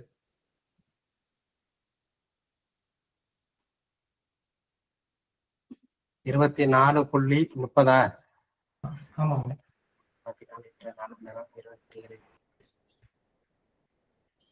9 மணி நேரம் 50 நிமிஷம். 11 மணி நேரம். எவ்வளவு 10 மணி நேரம் வருமையா? கணேசா 656 பிளஸ் அவர் எக்ஸ்ட்ரா வேற ஒண்ணு சொல்றாரு, கேட்டுக்கோங்க. 11 8:26 PM. 8:26 PM கரெக்டா? 8:26 இல்லைங்க, கரெக்டா? 8:26 PM. கணேஷ் எப்படி 8:26? இல்லையா, சாயங்காலம் தான் வரும். சாயங்காலம் 4 மணி வாக்குல வரும் கணேசன். கரெக்ட், அது 4 மணி கரெக்ட். அது ஓகே ஓகே 25 நாளைக்கு 4 மணி. நீங்க அரை நாளைக்கு குறைச்சுக்க, 12 நிமிஷத்தை குறைச்சுக்க. 3:48 போட்டுருங்க கணேஷ். அன்னைக்கு 6:01 சூரிய உதயம். 3:45 போடு. சூரிய உதயம் சார் 6:01ங்க அன்னைக்கு. 6:01க்கு 3:48 போடு, கரெக்டா இருக்கு.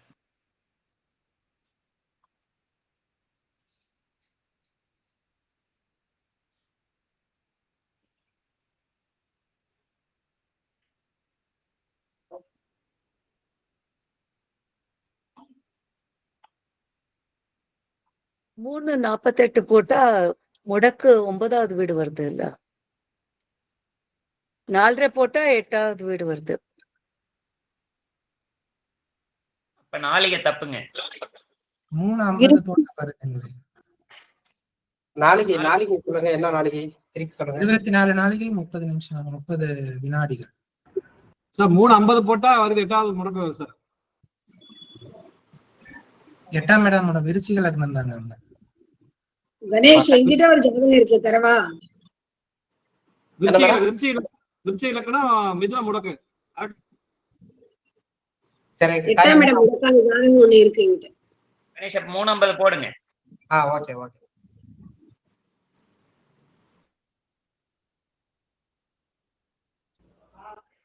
9 hours 48 minutes ஆகுது கணக்கு. சரியா இருக்கு, இது சரியா இருக்கு.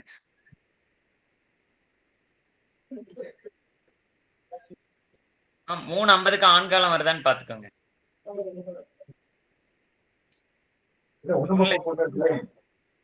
ஆமா, ஆண்களும் தான். ஒண்ணுதான் அனுஷம் 1 வருது. 3 கணேஷ் கரெக்டா இருக்கு.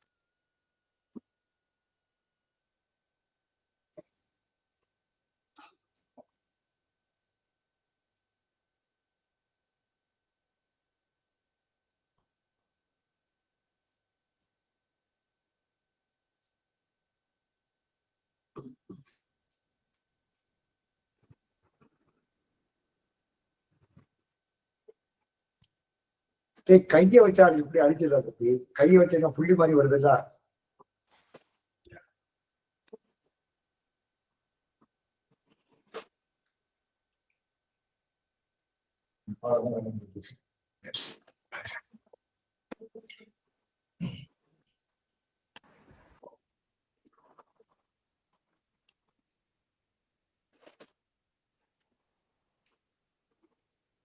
முதல்ல எல்லாத்தையும்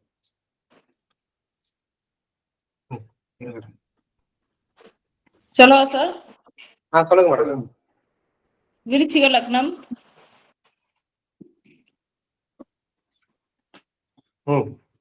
மகரத்தில் குரு பகவான்,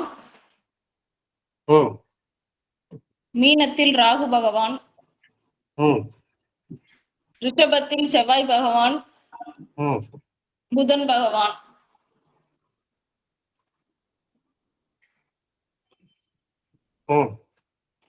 மிதுனத்தில் சூரிய பகவான், கடகத்தில் சுக்கிர பகவான், சிம்மத்தில் சனி பகவான், சந்திர பகவான், கன்னியில் கேது பகவான். லக்னம் அனுஷம் 1. லக்னம் அனுஷம் 1. கண்ணன் சார் இருக்கிறீங்களா சார்? சார் கண்ணன் சார், நம்முடைய போர்டு ஸ்பான்சர் பண்ண கண்ணன் சார் இருக்காரா? சார் சொல்லுங்க சார். கண்ணன் சார், இந்த எழுத்துக்கள்ல ஒரே மாதிரி வர்றதுக்கு அது என்னன்றதை கொஞ்சம் கேட்டு சொல்லுங்க சார். நான் பேசியிருக்கேன். சரி, ஆல்ரெடி பேசிட்டேன், எல்லாம் பேசியிருக்கேன். கொஞ்சம் எனக்கு பாட்டு கொஞ்சம் தெளிவா சொல்லுங்க சார். அதுக்கு ஏதாவது ஒரு ஆப்ஷன் இருக்கும், அதை தொட்டோம்னா எழுத்துக்கள் ஒரே மாதிரி வர்ற மாதிரி இருக்கும் நினைக்கிறேன். சரி சரி சரி, ஓகே, பண்ணிடலாம். எல்லாம் பார்த்துட்டு தான் இருக்கேன், கவனிச்சு. ஆனா இன்னைக்கு ரொம்ப நல்லா இருக்குங்க, போர்டு எல்லாமே கிளியரா இருக்கு. ஏதோ எங்களுக்கு தெரிஞ்ச அளவுக்கு லைட்டிங் வச்சு எல்லாத்தையும் பண்ணிட்டு சார். சரி, ஓகே. எல்லாம் நீங்க யூடியூப் காரங்களை கூட்டிட்டு எங்களுக்கு எல்லாம் பண்ணி கொடுத்துட்டீங்கன்னா ஓகேங்க சார். எல்லாம் பேசியாச்சியா? நான் உங்களுக்கு ஒரு வீடியோ அனுப்பிச்சேன் அந்த லைட்டிங். பேசாம இது மட்டும் எழுதி மட்டும் பண்ணேன். எழுது கையில எழுதினாலும் பரவாயில்ல. ஆமா, சும்மா போட்டு டைத்தை வேஸ்ட் பண்ணிட்டு இருக்காங்க. எழுது. சூரிய பகவான் திருவாதிரை மூலம். என்னமோ சும்மா போட்டு அதை போட்டு இதை போட்டு நோட்டிட்டு இருக்காரு. தெரியலன்னா ஒரு கணித சட்டம் தெரியல. சந்திர பகவான் பூரம் 3.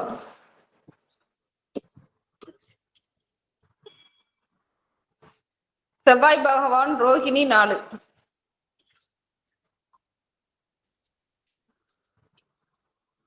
புதன் பகவான் மிருகசீர்ஷம் 1.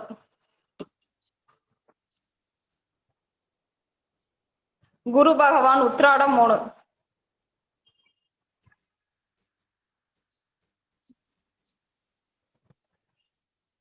சுக்கிர பகவான் பூசம் 1.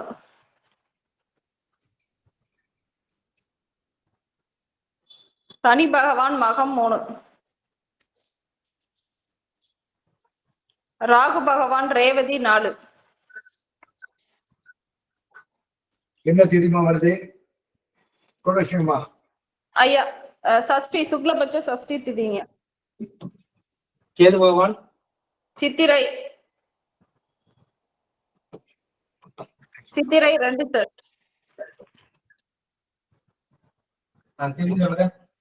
சுக்லபட்ச சஷ்டி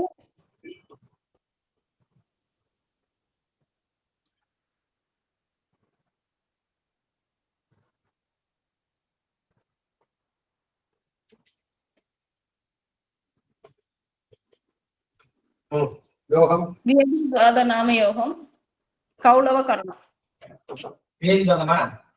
ஆமா சார்.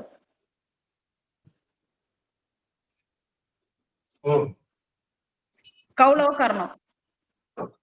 இவருக்கு 60 வயசுக்கு மேல இவருடைய ஜாதகம் பலமா பேசி இருக்குது. பாலாஜி ஐயா வணக்கம் ஐயா.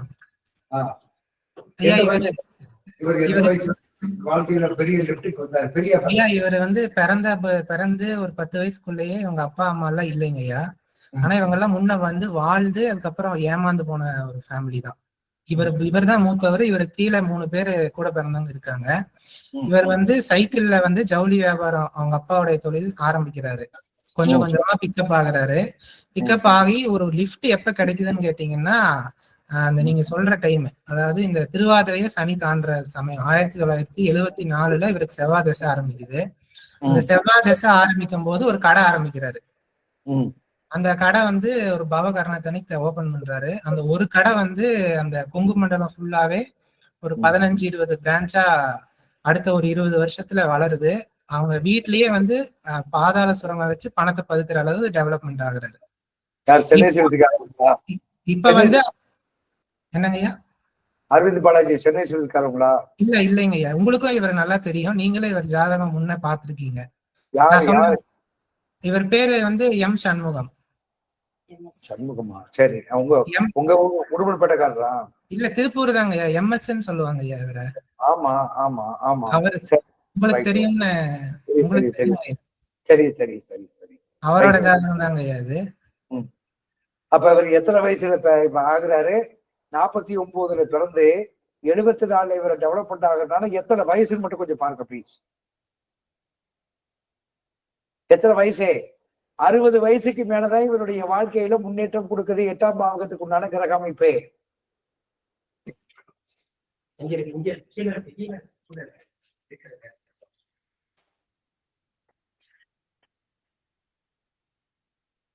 எழுபத்தி 4 ஓகேயா? 49 பிறகுறாரு. அப்ப எத்தனை வயசு? எத்தனை வயசு வரும்?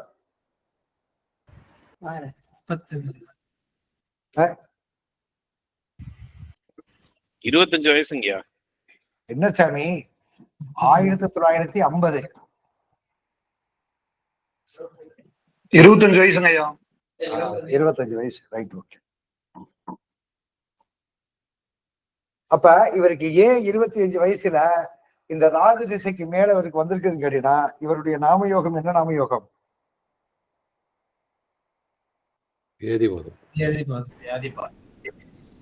திருவாதிரை நட்சத்திரம் முடக்கை குறிகாட்டுதான். ஆனா இடையில வந்து தாய் தகப்பன் எல்லாத்தையுமே இந்த ஜாதகர் இழந்துடாரு. இழக்க வச்சிருதா அப்படி இழந்தால் இந்த மாதிரி ஒரு சூழ்நிலையில ராஜயோகத்தை தருவதற்குண்டான வாய்ப்பு இல்லை. அப்படி ராஜயோகம் எப்பொழுது வரும் கேட்டீங்கன்னா, மற்றவர்களுடைய பலத்தை இழக்க வைத்து இந்த ஜாதகரை ஒரு முன்னேற்றத்துக்கு கொண்டு வரும். இதுதான் முடக்காதிபதி குறிகாட்டக்கூடிய நட்சத்திரத்தை விட்டு, அதாவது கோச்சார சனி பகவான் எப்பொழுது அவருடைய முடக்கை குறிகாட்டக்கூடிய நட்சத்திரத்திற்கே அடுத்து அணுஜென்மம் என்று சொல்லக்கூடிய நட்சத்திரம் வரைக்கும் சனி பகவான் கணக்கக்கூடிய காலகட்டங்கள் அந்த 8ஆம் பாவகம் பாதிக்கப்பட்டவர்களுக்கு ஒரு விபரீத ராஜயோகத்தை கண்டிப்பாக இறைவன் கொடுத்தே தீருவான். இதுல எந்த விதமான மாற்றமும் இல்லை. ஆனால் அதுவரை வச்சு செய்வான். அதுல எந்த விதமான மாற்றமும் இல்லை. எழுதுப்பாங்க. 8ஆம் பாவம் முடக்கானவங்களுக்கெல்லாம் வந்து ஒரு கணக்கு பார்த்துக்கிறங்க. ஆகினால இந்த வந்து யோக திசை நடக்குது, அது நடக்குது, இது நடக்குதுன்னா நம்ம விட்டுலாம். 8ஆம் பாவகத்துக்கு மட்டும் கொஞ்சம் கவனமாக சொல்ல வேண்டிய கணக்கு இருக்குது. நான் சொல்லக்கூடிய திதிகளை பாருங்க. 8ஆம் பாவகத்துக்கு உண்டான கணக்கு. முடக்கை குறிகாட்டக்கூடிய நட்சத்திரம்,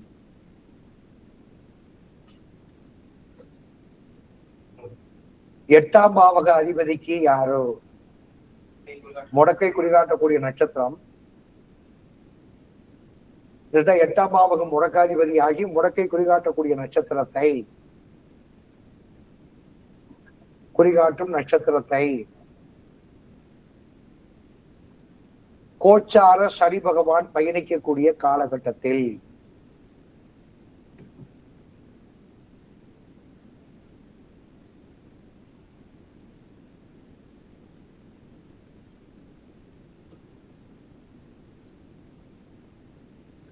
யோக காலம் என்பதை குறித்துக் கொள்ளுங்கள்.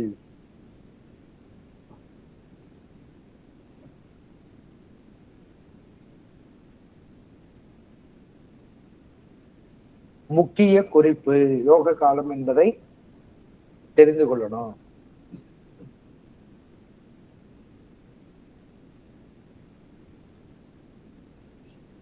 முக்கிய குறிப்பு, எப்பொழுது யோக காலம் தொடங்கும் அப்படின்னா, ஒன்று அவர்களுடைய வாழ்க்கையில் இருக்கக்கூடிய அடிப்படை ஆதாரம், சொந்தம், பந்தம், உடல் காரகத்துவம், பொருள் காரகத்துவத்தை எல்லாத்தையும் இழந்தே அனாதையாக இருப்பவர்களுக்கு இளவயதில் வரலாம். அல்லது கண்டிப்பாக ஒரு சனி பகவான் 2வது சுற்று முடக்கை குறிகாட்டக்கூடிய நட்சத்திரத்திலிருந்து 2வது சுற்று வரக்கூடிய காலகட்டத்தில் அவர்களுக்கு ராஜயோகம் கண்டிப்பாக உண்டு. புரியுதா? இப்ப அவருக்கு பிறக்கும் பொழுது எங்க, இந்த ஜாதகத்துக்கு பிறக்கும் போது எங்க இருக்கிறாரு அப்படின்னு சொல்லி பாத்தீங்கன்னா, இவருக்கு சனி பகவான் எங்க இருக்கிறாரு பிறக்கும் பொழுது? சிம்மத்துல இருக்கிறாரு. ஓகே, சிம்மத்துல இருக்கிறாரு. ஆமாயா, இருக்கிறாரு இல்லையா? ஆமாயா, சிம்மத்துல இருக்காரு. அப்ப சிம்மத்துல இருக்கக்கூடிய சனி பகவான் இந்த ஜாதகத்தினுடைய அமைப்புல வந்து பாத்தீங்கன்னா, இளவயதில் தாய் இருந்ததை இழந்து, சொத்து பத்துக்களை பூரா இழந்து கண்டிப்பாக ஆயிடாரு. ஆனால் இந்த சூரியனை ராகுவை தொடக்கூடிய காலகட்டத்துல இவருக்கு இழந்ததை நாள் யோக பலன் இந்த ஜாதகத்திற்கு 25 வயதில் வந்திருக்கிறது. இழந்ததை நாள் இழக்காவிட்டால் 2வது சுற்றுலதான் இவருடைய வாழ்க்கையில முன்னேற்றங்கள் வந்திருக்குமே ஒழிய முதல் சுற்றில் வந்திருக்காரு. அப்ப 8ஆம் பாவகம் அஷ்டமஸ்தானத்தினுடைய கணக்கு என்னன்னு கேட்டீங்கன்னா, 1 இழந்தால் யோகம் உண்டே, அப்படி இல்லாத பட்சத்தில் 2வது சுற்றில், அது முதல் சுற்று பிறந்த 3 மாசத்துல ஒரு 3 வருஷத்துல கூட இருக்கலாம், அல்லது பிறந்த காலகட்டத்தில் கூட இருக்கலாம். அப்ப அந்த காலகட்டத்துல வச்சு செஞ்சுட்டு 2வது காலகட்டத்தில் நிச்சயமாக ராஜயோகத்தை பெறும். ஆகையினால 8ஆம் பாவகத்துக்கு உண்டான கணக்கை மிக கவனமாக பார்க்க வேண்டும். இப்ப இவர் பிறந்த திதி சத்து திதி, ஏதிபாத நாம யோகத்துல பிறந்திருக்கிறாரு. சுக்கிர பகவான் இந்த ஜாதகத்திற்கு யாரு? அவயோகி. லக்கணம் என்ன லக்கணம்? லக்கணம் என்ன லக்கணம்? விருச்சிக லக்கணம். புரியுதா? அப்ப மோட்சராசி மண்டலத்துல கிரகங்கள் இருக்கான்னு பாருங்க. இவருடைய ஜாதகத்துல மோட்சராசி மண்டலத்துல என்னென்ன இருக்குது? லக்கணம் இருக்குது. ராகு பகவான் யோகாதிபதி என்று சொல்லக்கூடிய ராகு பகவான் இருக்கிறாரு. அதுக்கப்புறம் அவயோகி என்று சொல்லக்கூடிய சுக்கிர பகவான் இருக்கிறாரு. இப்ப 8ஆம் பாவகத்திற்கு நம்ம சொல்லக்கூடிய விதிகள்ல சக்தி வந்திருக்குதா வரலையா? வந்திருக்கிறதா இல்லையா? வந்திருக்கையா. வந்திருக்கும், வரணும். அப்ப இதனுடைய பாத்தீங்கன்னா நான் சொல்லக்கூடிய சஷ்டி, சதுர்த்தி, சப்தமி பிறந்தவர்களுக்கு 8ஆம் பாவகம் முடக்காதிபதி ஆகணும்னு அவசியம் இல்ல. ஆனால் 8ஆம் பாவகத்துக்கும் சஷ்டிக்கும் சப்தமிக்கும் சதுர்த்திக்கும் ஒரு தொடர்பு இருக்குது. அப்படி 8ஆம் பாவகம் பாதிக்கப்படாமல் இருந்தால் இந்த சஷ்டி, சப்தமி, சதுர்த்திக்கு 3ஆம் பாவகம் 8ஆம் பாவகம் கண்டிப்பாக தொடர்பு இருந்தே தீரும். அதுல எந்த விதமான மாற்றமும் இல்லை. இது இன்க்ளூடிங் என்னுடைய ஜாதகம் உள்பட, அதுல எந்த விதமான மாற்றமும் இல்லை, என்னுடைய ஜாதகம் உள்பட. இப்ப கடகராசி மண்டலத்துல எப்ப சனி பகவான் வந்தாரு, இப்ப சமீபத்துல கடகராசி மண்டலத்துல எனக்கு பூசம் இண்டிகேட்டிங் ஸ்டார்ட் பண்ணுது. கடகராசி மண்டலத்துல பூச நட்சத்திரத்துல எப்ப சனி பகவான் வந்திருப்பாரு கொஞ்சம் சொல்லுங்க. கொஞ்சம் சொல்லுங்க.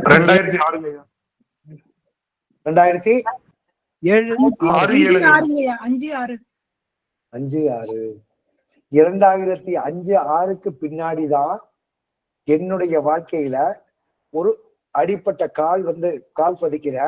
அதுக்கப்புறம் இந்த ஜோதிட சம்பந்தப்பட்ட விஷயத்துல பயணமாகிற.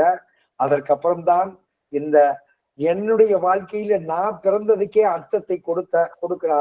இப்ப என்ன கேட்டீங்கன்னா, இப்ப பூச நட்சத்திரத்திற்கு அடுத்தபடியாக அனுச நட்சத்திரம் வரக்கூடிய காலகட்டத்துல எனக்கு இந்த தொழிலை, இந்த ஜீவனத்தை 2015, 16, 17 நான் சரியாக அமைத்து கொண்ட காரணத்தினால் இன்னைக்கு வரைக்கும் இந்த பயணம் தொடர்ந்து கொண்டிருக்கிறது. அப்ப அந்த யோக காலகட்டங்கள் வரக்கூடிய காலகட்டத்துல நிக்காமல், சிந்தாமல், சிதறாமல் ஓடிக்கொண்டே இருந்தால் அது அவனுடைய வாழ்க்கை மட்டுமல்ல, அவனுடைய சந்ததிகளும் வளர்ச்சி அடைவார்கள் என்பதை 8ஆம் பாவகம் கண்டிப்பாக குறிக்கும். எனக்கு 8ஆம் பாவகம் பாதிப்பு இல்ல, சதுர்த்தி தேதியுடைய கணக்கிற்கு சொல்ற. ஆகையினால அதை இதையும் கணக்கிடாதீர்கள். முக்கியமாக சஷ்டி, சதுர்த்தி, சப்தமி திதிகளுக்கும் 3-8க்கும் தொடர்பு உண்டு. ஆனால் 8ஆம் பாவகம் பாதிக்கப்படுபவர்களுக்கு நவமி, தசமி திதி, அதுபோக திரியோதசி திதி, சதுர்த்தசி திதி 99.9% கண்டிப்பாக அவர்களுக்கு அமைந்தே தீரும். அதுல எந்த விதமான மாற்றமும் இல்லை. புரிஞ்சதுங்களா?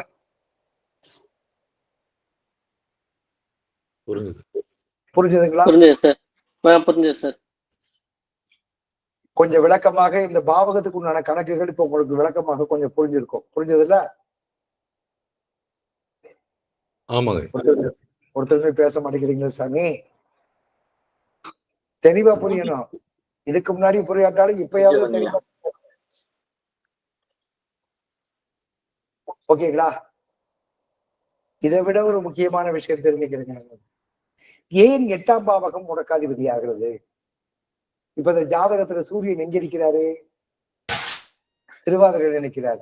சூரியன் திருவாதிரையில் நின்றால் நம்ம இப்ப அப்படியே ஒரு 2 வருஷம் 3 வருஷத்துக்கு முன்னாடி முடக்கு சம்பந்தப்பட்ட விஷயத்துல சூரியன் திருவாதிரையில் நின்றால் என்ன நடக்கும்னு சொல்லி இருக்கிற கொஞ்சம் சொல்லுங்க பார்க்கலாம்.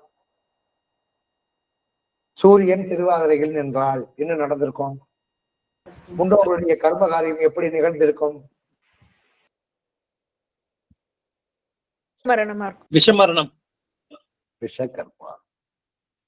அப்ப என்னன்னு கேட்டீங்கன்னா, இவர்களுடைய சந்ததிகளுடைய முன்னோர்கள் நிச்சயமாக தன்னுடைய காற்றை இறுக்கி கொண்டு மரணம் அடையக்கூடிய சூழ்நிலையை இந்த சுவாதி, சூரியன் ராகுடைய நட்சத்திரம் என்று சொல்லக்கூடிய திருவாதிரை நட்சத்திரத்தில் நிகழ்ந்திருக்கும். இதெல்லாம் நம்ம முன்னாடி படிச்ச மேலோட்டமாக படிக்கக்கூடிய விஷயங்கள். இதுதான் 8ஆம் பாவகத்துக்கு உண்டான பாதிப்பை தரும். பெரும்பாலும் சூரியன் ராகு சுவாதி சதயத்தில் இருக்கும் பொழுது ஏன் மீண்டும் அவனாகவே அந்த நட்சத்திரமாகவே வருவதற்கு காரணம் என்ன கேட்டா, அது தகப்பன் வழி கர்மாவை சொல்லக்கூடிய கணக்கு. ஜோதிட சாஸ்திரத்தில், சூரிய சித்தாந்தத்தில், நட்சத்திரத்தினுடைய அடிப்படையில் கணக்குகளில் மிக ஜோதிட முன்னோர்கள் நமக்கு சொல்லியிருக்க போன விஷயங்கள் அற்புதம், அதிசயம், ஆனந்தம். ஓகேங்களா? இப்ப உங்களுக்கு 8ஆம் பாவத்தை பத்தி ஏதாவது சந்தேகம் இருந்தா கேளுங்க. 8ஆம் பாவத்துல கொஞ்சம் குழப்பமா இருக்கிற மாதிரி இருக்குது. 8ஆம் பாவத்துல சந்தேகம் இருந்தா தயவு செய்து கேளுங்க. சார் இந்த இது சொன்னீங்க இல்லையா, அதாவது இண்டிகேட்டிங் ஸ்டார், அதுல சனி பயணிச்சதுல இருந்து அதுக்கு அடுத்து அனுஜன்மம் வரலையும் யோக காலம்னு சொன்னீங்க. கரெக்டா சார்? அண்டர்ஸ்டாண்டிங் கரெக்டா சார்? சார், அந்த இடங்கள்ல காலகட்டங்கள்ல யோக பலன் கண்டிப்பாக இருந்தே தீரும். ஓகே. அந்த 12 வருஷம் ஒரு மாமாங்க காலகட்டத்தில் அவன் தன்னுடைய கிடைத்த வாய்ப்பை சரியான முறையில் பயன்படுத்தி கொண்டால் அவன் மட்டும் அல்லாமல் அவனுடைய சந்ததிகள் வாழ்க்கையில் அந்த காலகட்டத்தில் கிடைக்கக்கூடிய பொருளாதாரம், புகழ், அந்தஸ்து எல்லாமே உங்களுக்கு நிச்சயமாக அவருடைய சந்ததிகளுக்கு உறுதியாக கிடைக்கும். அதில் எந்த விதமான மாற்றமும் இல்லை sir. Okay sir, thank you sir, thank you sir. Sir Ramesh sir கேட்டார், உங்களுக்கு வேற யாருக்காவது சந்தேகம் இருக்கா? ஐயா, இப்போ வந்து முன்னோர்களுடைய அந்த புண்ணியம்ங்கிறது 8ஆம் பாவம் கெட்டா மட்டும்தான் நமக்கு வந்து அந்த கோச்சார சனி இண்டிகேட்டிங் ஸ்டாரை கடக்கும் போது யோகத்தை கொடுக்குது. ஆனா மத்த எல்லாருக்குமே அது கடக்கும் போது நமக்கு கஷ்டப்படுறோம். சோ இவங்களுக்கு மட்டும்தான் அது புண்ணியத்தை கொடுக்குது. ஆமா, நான் இப்ப 8ஆம் பாவகத்துக்கு மட்டும்தான் சொல்றேன். மற்றவங்களுக்கு இண்டிகேட்டிங் ஸ்டார் வரக்கூடிய காலகட்டத்துல கடக்கும். ஆனா என்னன்னு கேட்டீங்கன்னா, இது நவமி தசமி தேதியில பிறந்துட்டாங்கன்னு வச்சுக்கிறீங்களேன், பெற்ற தாயும் தகப்பனும் அதாவது சந்தோஷமான எதிரிகளாக மாறிவிடுவார்கள். தாயின் தகப்பனுமே, பெற்ற தாய் தகப்பனே, தகப்பன் குழந்தையை விட்டு போறது, தாய் குழந்தை தன்னுடைய குழந்தை மேல் இருக்கக்கூடிய தேவையில்லாத விஷயங்களை பண்ணுவது, ஒரு கண்ணுல சுண்ணாம்பு ஒரு கண்ணுல வெண்ணெய் வைக்கிறது, இது பூராமே இந்த 8ஆம் பாவகம் பாதிக்கப்பட்டவங்களுக்கு நவமி தசமி திதிகள் நடக்கும். ஆனால் இதற்கெல்லாம் ஒரே ஒரு விஷயம் என்ன அப்படின்னு சொல்லி கேட்டீங்கன்னா, என்னுடைய அனுமானம், இந்த பிறவி ஜாதகத்தினுடைய அனுமானம் என்ன அப்படின்னு சொல்லி கேட்டீங்கன்னா, இறைவன் ஒரு மிகப்பெரிய பொறுப்பை 8ஆம் பாவகம் பாதிக்கப்பட்டவர்களுக்கு மட்டும்தான் கொடுக்க தயார் நிலையில் இருக்கின்றான். அப்படி கொடுக்கப்பட்ட விஷயத்தை, ஒரு பொறுப்பை, சமூகத்தை, சமுதாயத்தை கூட பொறுப்பை ஒப்படைக்கலாம். அதை தாங்கிக் கொள்வதற்கு அந்த ஜாதகரை எப்படி ஒரு சிலை கல்லில் ஒரு கல்லு வந்து பாத்தீங்கன்னா ஒரு சிலையாகுவதற்கு எப்படி இஞ்சு போய் இஞ்சாக செதுக்கப்பட்டு அடிவாங்குகிறதோ, ஒரு தங்கம் ஆபரணமாக இருப்பதற்கு எப்படி நெருப்புல வச்சு சூடாக்கி அது எல்லாம் பண்ற மாதிரி ஒரு அனுபவம் அந்த ஜாதகத்திற்கு கொடுக்க, பின்னால் இறைவன் கர்மா கொடுக்கக்கூடிய ஒரு பொறுப்பை காப்பாற்றக்கூடிய சக்தியை அல்லது ஒரு அனுபவத்தை இயற்கையாகவே 8ஆம் பாவகத்திற்கு கொடுத்து விடுகிறான் என்பது நான் பார்த்த அனுபவத்திலிருந்து நான் கண்ட ஒரு உண்மையை சொல்றேன் உங்களுக்கு.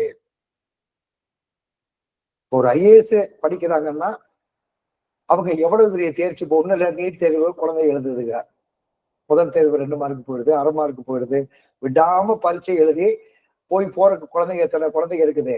அப்போ ஒரு பொறுப்புக்கு வரும்போது அதற்கு பின்னால் பலவிதமான வேதனைகளை சொல்றாங்கல்ல, சோதனைகளை தாங்கிறவன் தான் சாதனையாளராக மாற முடியும் என்பதுல இறைவன் இப்படி ஒரு சூழ்நிலையை கொடுப்பானோ என்பதை என்னுடைய எண்ணத்திலிருந்து ஒதுக்கப்பட்ட வார்த்தை, ஜோதிட வார்த்தை அல்ல. சரியா? சரிங்களா? சரி, இன்னொரு சிம்பிளா ஒரு உதாரணம் சொல்லிடுறேன். நீங்க கார் ஓட்ட பழகிட்டீங்க, லைசன்ஸ் வாங்கணும். லைசன்ஸ் வாங்கும் போது ஆடியோ என்ன சொல்றாரு, என்ன பண்ண சொல்றாரு? 8 போட சொல்லு. ஏன் 7 ஓட சொல்லக்கூடாதா? ஏன் 6 ஓட சொல்லக்கூடாதா? 5 ஓட சொல்லக்கூடாதா? 3 ஓட சொல்லக்கூடாது? எதுக்கு 8 போட சொல்றாரு? சரி, நம்ம அழுக மூச்சு பயிற்சி யோகாவெல்லாம் வந்து பாத்தீங்கன்னா நடக்கிறதுக்கு ஒரு 8 போட்டு நடக்குன்னு சொல்றாங்கல்ல, ஏன் 8 போட்டு நடக்க சொல்றாங்க?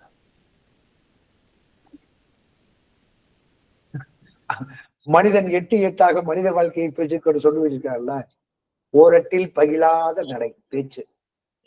சாரி, ஓரட்டில், அதாவது ஒரு குழந்தை ஒரு 8 வயசுக்குள்ள பேசலைன்னா அது ஊமை, 16 வயசுக்குள்ள படிக்கலைன்னா அது மக்குபாடு, 24 வயசுக்குள்ள திருமண வாழ்க்கையை அமையாட்டினா அது குடும்ப வாழ்க்கையை பாதிக்கும், 32 வயசுக்குள்ள குழந்தைகளை பெற்றுக்கணும், 40 வயசுல வந்து கேட்டா பொருளாதார தொழில் சார்ந்த விஷயங்கள்ல அவன் பயணிக்கணும், 40 வயசுல ஒரு மனிதன் தொழிலை தான் சுயமாக தொழிலை செய்யாவிட்டால் அவன் வாழ்க்கையில் மரணிக்கக்கூடிய வரை அவனுக்கு தொழில், அவனுக்கு என்னதான் குப்புரடிக்கப்பட்டாலும் தொழில் ஒட்டவே ஒட்டாது. இது பிரபஞ்சத்தினுடைய கூற்று.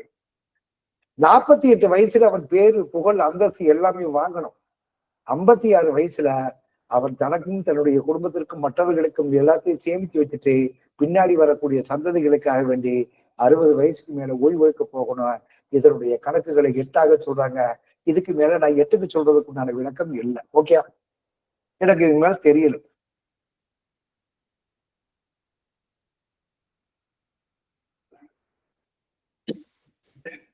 என்ன சார் யோசிக்கிறீங்களா? அஷ்டமச்சனியில் எல்லாம் சொல்றாங்கல்ல, அஷ்டமச்சனி வந்துருச்சு. அஷ்டமச்சனியில தான் ஒரு மனிதனுக்கு வேலை வாய்ப்பு கிடைக்கும். அஷ்டமச்சனியில தான் ஒருத்தனுக்கு கல்யாணம் நடக்கும். அஷ்டமச்சனியில தான் குழந்தையும் பிறக்க, வாழ்க்கையில நல்ல முறையில் இருப்பான். அஷ்டமச்சனியில எல்லாரும் பாருங்க, நம்மளால அஷ்டமச்சனி வந்துருச்சு உனக்கு ஆகாதுடான்னு சொல்லிட்டு அவன் செய்யற வேலைக்கும் கெடுத்து குட்டிச்சவர் பண்ணி நாசம் பண்றது யாருன்னு கேட்டீங்கன்னா இந்த அறவேக்காடு ஜோசியர்கள் அஷ்டமச்சனியில் ஆகாது. ஓகே, என்ன சார் எல்லாரும் அமைதியா என்னப்பா மணி 8:15 8:30 இன்னும் டைம் வருதே தெரியல. எனக்கு 8ஆம் மணி ரொம்ப பலமா போயிட்டு இருக்குது.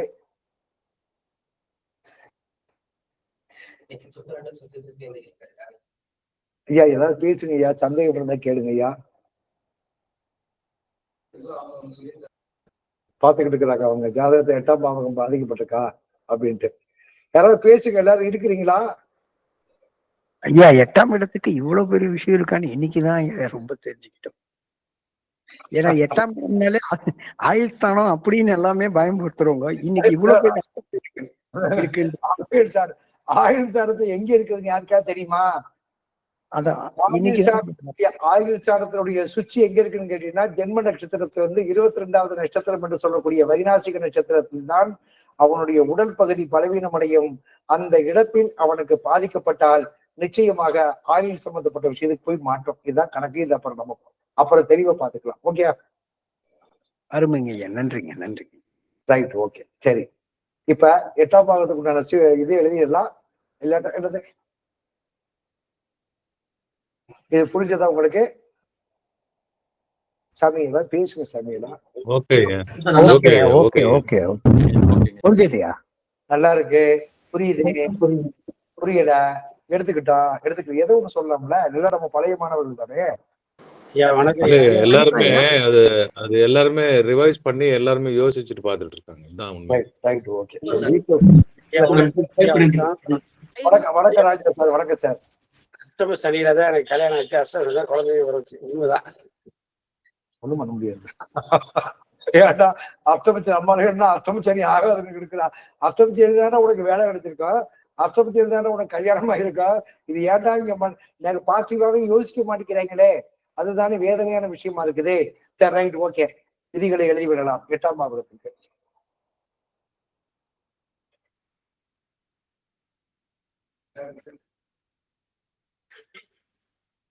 எட்டாம் பாவகத்திற்கு உண்டான முடக்குக்கு உண்டான விதிகள்.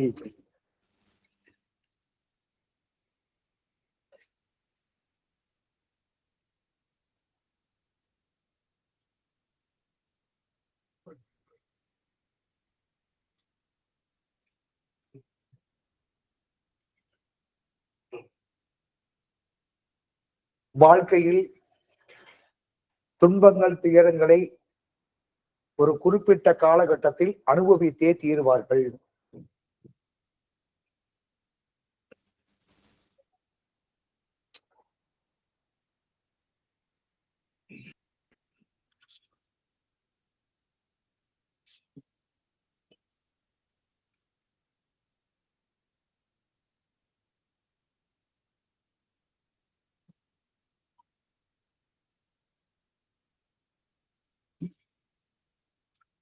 குறிப்பிட்ட காலகட்டத்தில் துன்பங்களை துயரங்களை அடைந்தே தீருவார்கள்.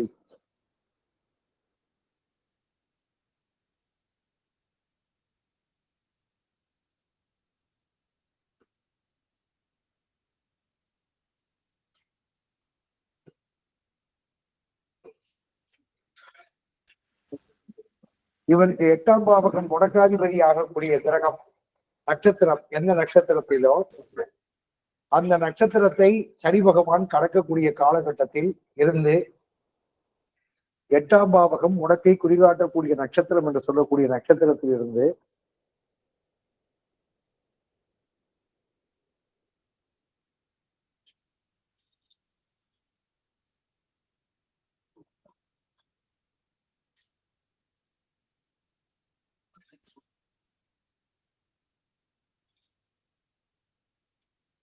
முடக்கை குறிகாட்டக்கூடிய நட்சத்திரத்திலிருந்து கோச்சார சனி பகவான் எப்பொழுது பயணிக்கின்றானோ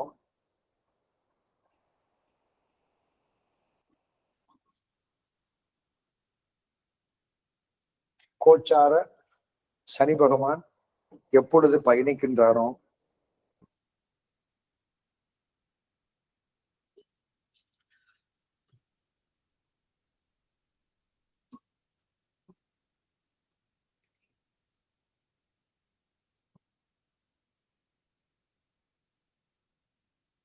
அந்த நட்சத்திரத்தில் இருந்து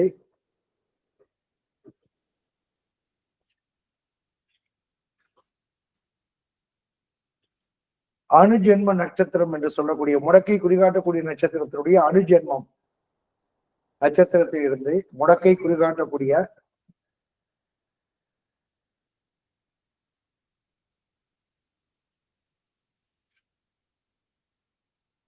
அணுஜென்மத்தில் இருந்து அணுஜென்மம் வரை ராஜயோகம் அல்லது விபரீத ராஜயோகம் ஏற்படும்.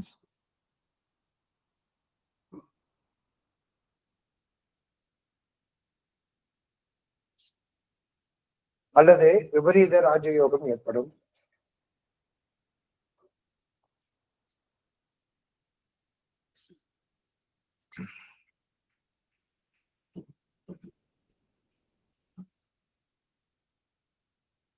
உதாரணத்திற்கு உதாரணம் கொடு. சூரியன் சுவாதியில் இருந்தால்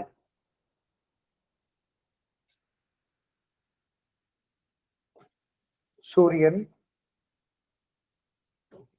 சுவாதியில் இருந்தால்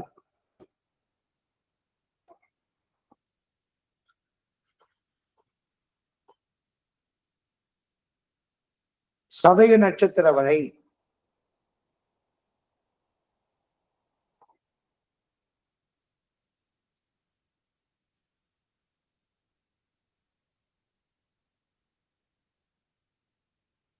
ராஜயோகம் சனி பகவான் கோச்சார பயணிக்கும் பொழுது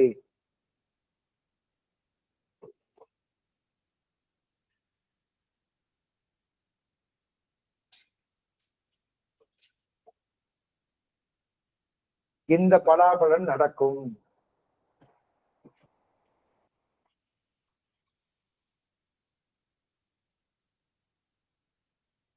பயணிக்கும் போது இந்த பலாபலன் நடக்கும்.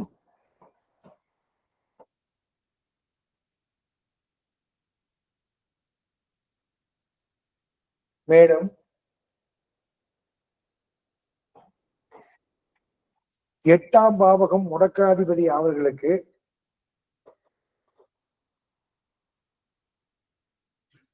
8ஆம் இடம் முடக்காதிபதி ஆகும் ஜாதகம்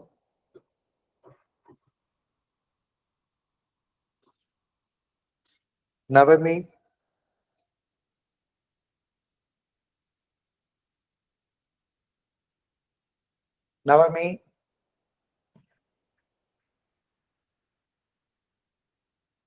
தசமி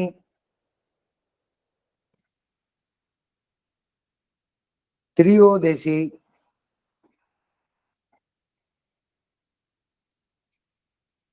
சதுர்தசி இந்த திதிகளில் நேரடியாக பிறப்பதற்கு வாய்ப்பு உண்டு.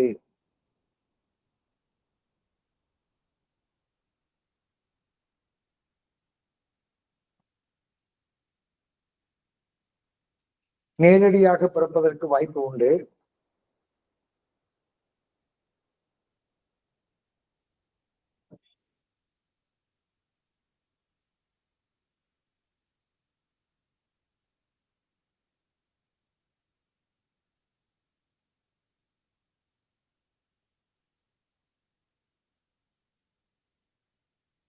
வாய்ப்பு உண்டு.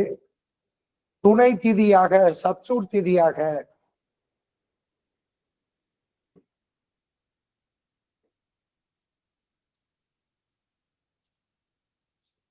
துணை திதியாக சப்சூட் திதியாக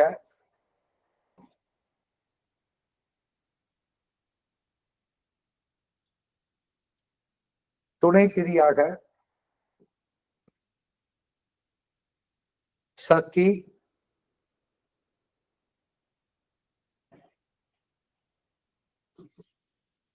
சதுர்த்தி சப்தமி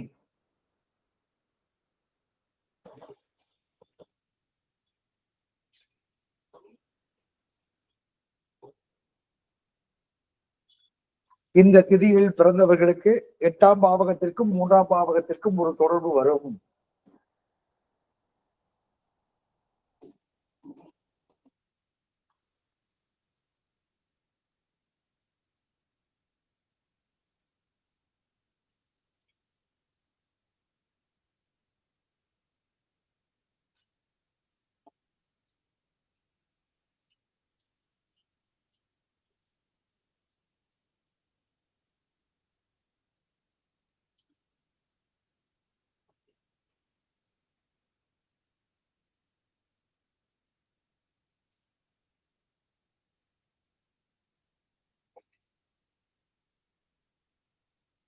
மேலும் நாம யோகங்களில்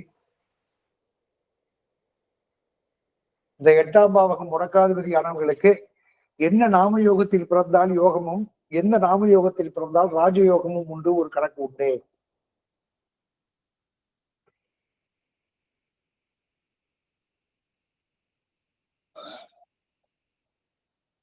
நாம யோகங்களில் யோகம் பெறும் நாம யோகங்கள் 8ஆம் பாவகம் முடக்க தெளிவருது. 8ஆம் பாவகம் முடக்காதிபதியானவங்களுக்கு யோகம் தரும் நாம யோகங்கள். ஏன்னா நாளைக்கு புரியாதில்ல. 8ஆம் பாவகம் முடக்காதிபதி ஆகவர்களுக்கு யோகம் தரும் நாம யோகங்கள். இதுல யோகம் தரக்கூடிய நாம யோகங்களும் இருக்கு, ராஜயோகம் தரக்கூடிய நாம யோகங்களும் இருக்கு.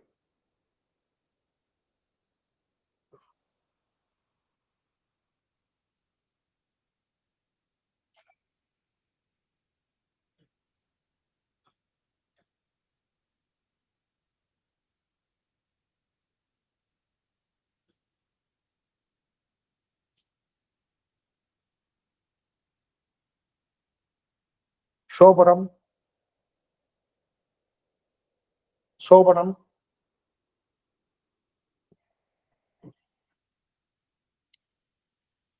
ஹர்சனம்,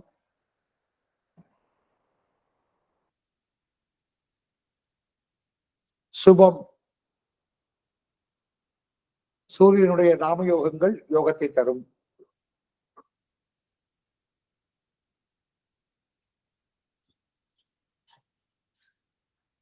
அடுத்து பிரீத்தி,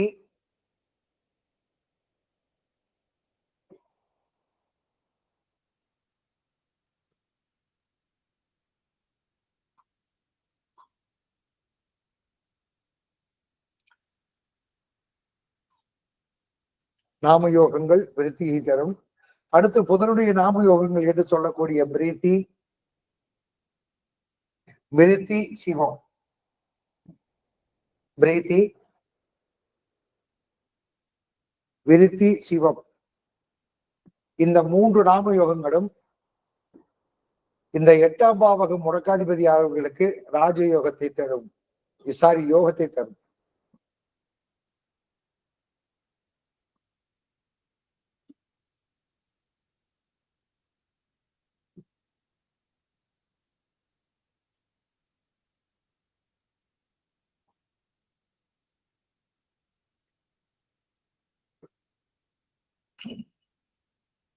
யோகத்தை தரக்கூடிய நாம யோகங்கள் எழுதி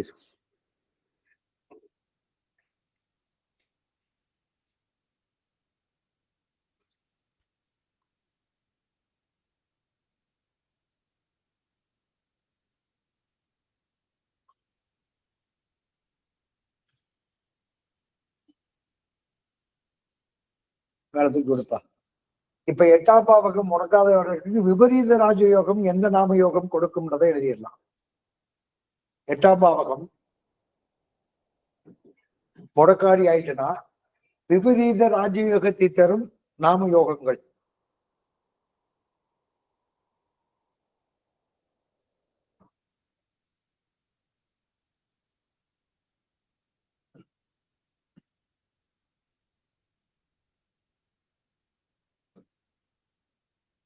எதிர்பாராத யோகம், நினைத்து பார்க்க முடியாத யோகம், அதான் விபரீத ராஜயோகம். கோயில்ல உருடக்கடி வாங்கி தின்றவனுக்கு பிள்ளை இல்லாத ராஜாவுக்கு அரசரா போனது விபரீத ராஜயோகம். ஒரு உதாரணத்துக்கு கணக்கு வச்சுக்கிறேன். அன்னைக்கு ஒரு கதை சொன்னால அது ஞாபகம் வச்சுக்கிறேன். அதாவது திருதி நாம யோகம்,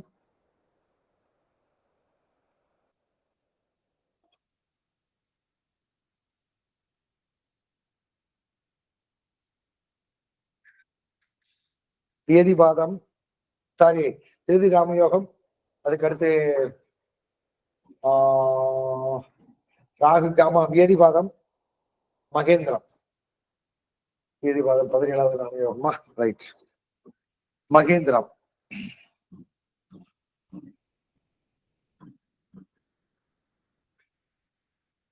அது மாதிரி சந்திரனுடைய நாமயோகம் என்று சொல்லக்கூடிய அதிகண்டம், ராகுடைய நாமயோகம் எழுதியிருப்பா.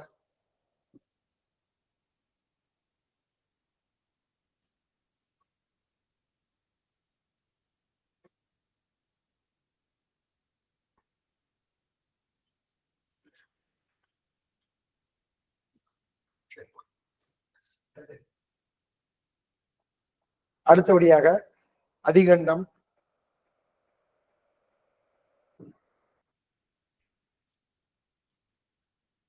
வஜ்ரம்,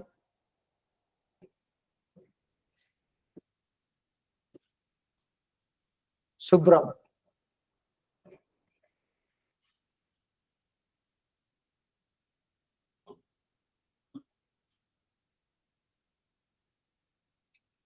சந்திரனுடைய நாமயோகங்கள் விபரீத ராஜயோகத்தை தரும்.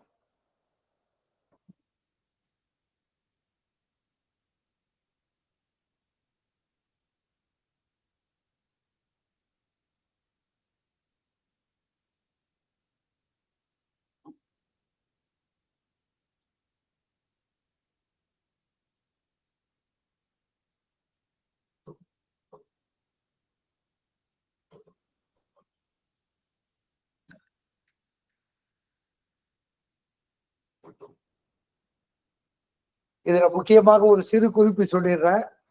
இந்த அதிகண்டம், வச்சிரம், சுப்ரம் நாமயோகம் 8ஆம் பாவகம் முடக்காதிபதி ஆவர்களுக்கும் ஒரு ராஜயோகத்தை, விபரீத ராஜயோகத்தை தரும். அதிகண்டம், வஜ்ரம், சுப்ரம் ஒரு எக்ஸாக்ட்லி நான் 3ஆம் பாவகத்துக்கு, இப்ப 8ஆம் பாவகத்துக்கு சொல்லும் போதுதான் சொல்லணும். 3ஆம் பாவகத்திற்கு முடக்காதிபதி ஆகவர்களுக்கு குறிப்பு தனியா எடுப்பா, நடத்திட்டு விடு, தனியா எழுது. இது 8ஆம் பாவகத்துக்கான கணக்கு இல்ல. இந்த சந்திரனுடைய நாமயோகம் என்று சொல்லக்கூடிய அதிகண்டம், வஜ்ரம், சுப்ரம் குறிப்பு. இப்ப 8ஆம் பாவகத்துக்கு அதிகண்டம், வஜ்ரம், சுப்ரம் சொல்லியிருக்கிறோம். எந்த அதிகண்டம், வஜ்ரம், சுப்ரம் 3ஆம் பாவகம் முடக்காதிபதி ஆகவர்களுக்கும் ராஜயோகத்தை கண்டிப்பாக தந்தே தீரும். இது இந்த 3ஆம் பாவகத்துக்கு கணக்கு வச்சுக்கிறேன். ஏன்னா 3க்கும் 8க்கும் ஒரு தொடர்பு இருக்குது தெரியுமா? 3ஆம் இடத்துக்கும் 8ஆம் இடத்துக்கும் ஒரு தொடர்பு இருக்குது. யாராவது சொல்லுங்க பார்க்கலாம். 8க்கு 8ஆம் இடமா சார்?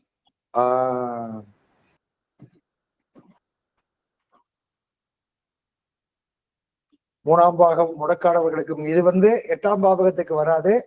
இது சப்சூட்டா கொடுக்கக்கூடிய கணக்கு. 3ஆம் பாவகம் முடக்கானவர்களுக்கும் இந்த சந்திரனுடைய நாமயோகம் என்று சொல்லக்கூடிய அதிகண்டம், வஜ்ரம், சுப்ரம் ஒரு ராஜயோகத்தை தரும்.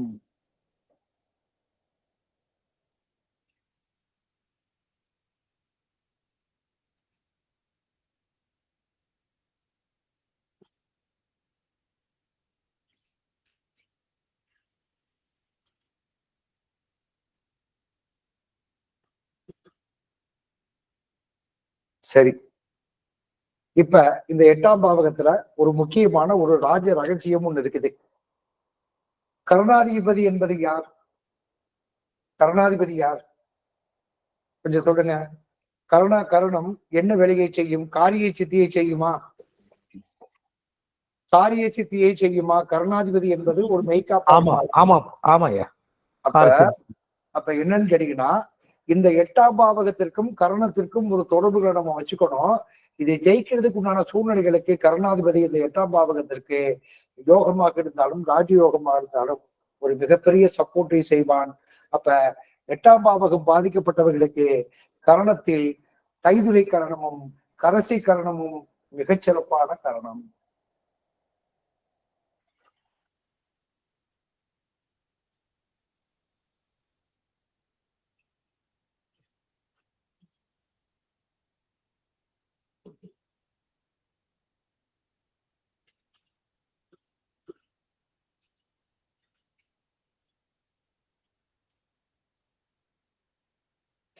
தைதுரை கரணமும் கரசை கரணமும் ஒரு காரியத்தை, இந்த 8ஆம் பாவக அதிபதிகள் காரியத்தை செய்யக்கூடியதற்கு ஒரு சிறப்பான காரணம். தைதுரை கரணத்துக்கு அதிபதி யாரு? சுக்கிரன். சுக்கிர பகவான். சரி, சுக்கிரனுடைய இலக்கணம் என்ன இலக்கணம்? அப்ப 8ஆம் பாவகம் பாதிக்கப்பட்டவர்கள் எந்த லக்கணத்தை தொடங்கினா எந்த லக்கணத்துக்காரோடு இணைந்தால் சிறப்பாக இருக்கும்னா ரிஷப லக்கணமும் துலாம் லக்கணமும் இணைந்து கொண்டால் சிறப்பாக இருக்கும். அல்லது அந்த லக்கணத்துக்காரரோட பார்ட்னர்ஷிப் போட்டாலோ மற்ற அவர்களுடைய சிறப்பாக இருந்தாலோ இந்த தைதுரை கரணத்துக்குண்டான கணக்குக்கு ரிஷபமும் துலாமும் 8ஆம் பாவகத்துக்கு அதிபதிக்கு ஒரு மிகச்சிறப்பான ஒரு யோகத்தை தரும். கரணங்களில் தைதுரை கரணத்துல கணக்கு இருக்குதே. அது மாதிரி சுக்கிரனுடைய நட்சத்திரம் என்னென்ன நட்சத்திரம்? பரணி பூரம் போராடம். அப்ப 8ஆம் பாவகத்துக்கு உண்டான அதிபதிக்கு வந்து பாத்தீங்கன்னா சுக்கிரனுடைய நட்சத்திரம் என்று சொல்லக்கூடிய பரணி பூரம் பூராடம் இந்த 8ஆம் பாவகம் பாதிக்கப்பட்டவர்களுக்கு கரணாதிபதியாக செயல்படுவார்கள். எழுதுப்பா. சுக்கிரனுடைய லக்கணம் தைதுரை கரணத்துக்கு அதிபதி சுக்கிரன். அப்படி எழுது. தைதுரை கரணத்துக்கு அதிபதி சுக்கிரன். தெளிவா எழுது. நாளைக்கு பார்த்தாலும் தெளிவா தெரியணும் இல்ல. தைதுரை கரணத்திற்கு அதிபதி சுக்கிரன். இந்த 8ஆம் பாவகம் பாதிக்கப்பட்டவர்களுக்கு ரிஷப லக்கணமும் துலாம் லக்கணமும் யோகத்தை தரும்.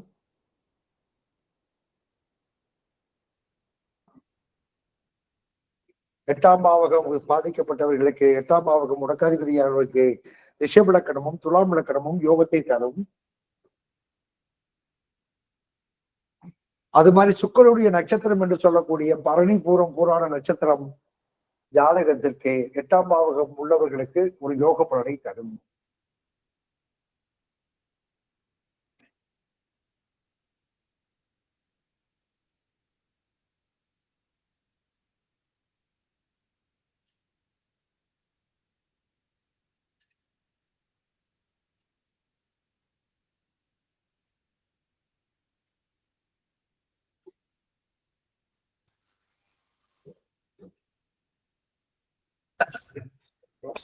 சுக்கிரனுடைய நட்சத்திரம் பரணி பூரம் பூராடம்.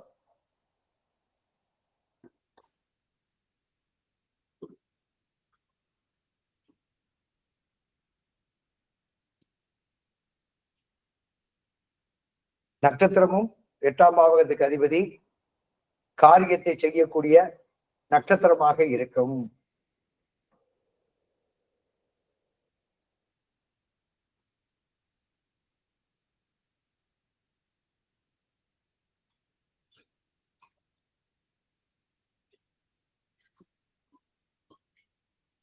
சுக்கிரனுடைய நட்சத்திரம்.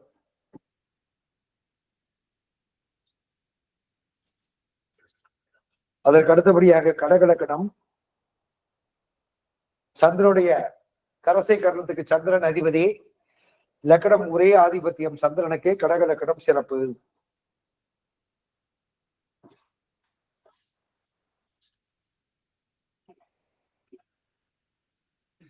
சந்திரனுடைய நட்சத்திரம் என்று சொல்லக்கூடிய ரோகிணி அஸ்தம் திருவோணம் இந்த 8ஆம் பாவகத்திற்கு மட்டும் சிறப்பு.